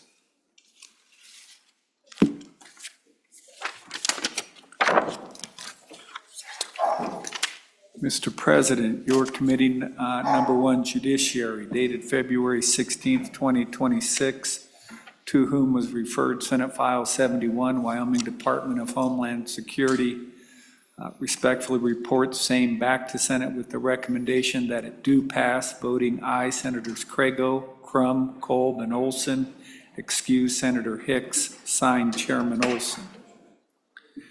Mr. President, dated February 16, 2026, your committee number 1, Judiciary, to whom was referred Senate File 85, Raven Act, respectfully reports same back to the Senate with the recommendation that it do pass, voting aye Senator Crago, Kolb, and Olson, excuse Senators Crum and Hicks, signed Senator Olson.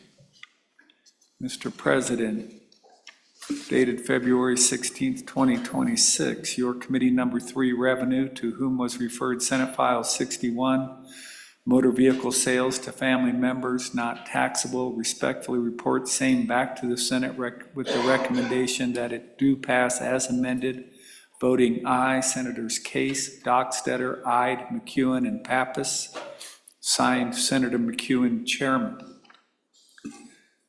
Mr. President, dated February 16, 2026, your committee number 9, Minerals, Business, and Economic Development, to whom was referred Senate File 126, Wyoming Ireland Trade Commission, respectfully reports same back to the Senate with the recommendation that it do pass, voting aye Senators Anderson, Cooper, Nethercott, and Rothfuss, excuse Senator Jones, signed Senator Anderson, Chairman.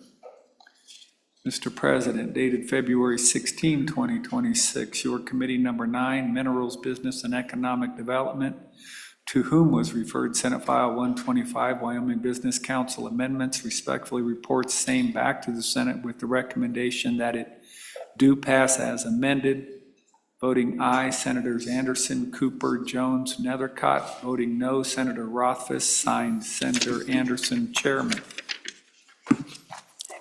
Mr. President, dated February 16, 2026, your committee number 10, Labor, Health, and Social Services, to whom was referred Senate File 19, Epinephrine Delivery Methods, respectfully reports same back to the Senate with the recommendation that it do pass, voting aye Senators Brennan, Crum, Hutchings, Scott, and Steinmetz, signed Senator Brennan, Chairman. Mr. President, dated February 16, 2026, your committee number 10, Labor, Health, and Social Services, to whom was referred Senate File 122, Medical Necessity Standard Timeline Amendments, respectfully report saying back to the Senate with the recommendation that it do pass. Voting aye, Senators Brennan, Crum, Hutchings, Scott, and Steinmetz. Signed, Senator Brennan, Chairman. Mr. President, your committee number 10, Labor, Health, and Social Services, dated February 16, 2026, to whom was referred Senate File 23, Outpatient Examination and Commitment Length, respectfully report saying back to the Senate with the recommendation that it do pass as amended. Voting aye, Senators Brennan, Crum, Hutchings, and Scott. Voting no, Senator Steinmetz.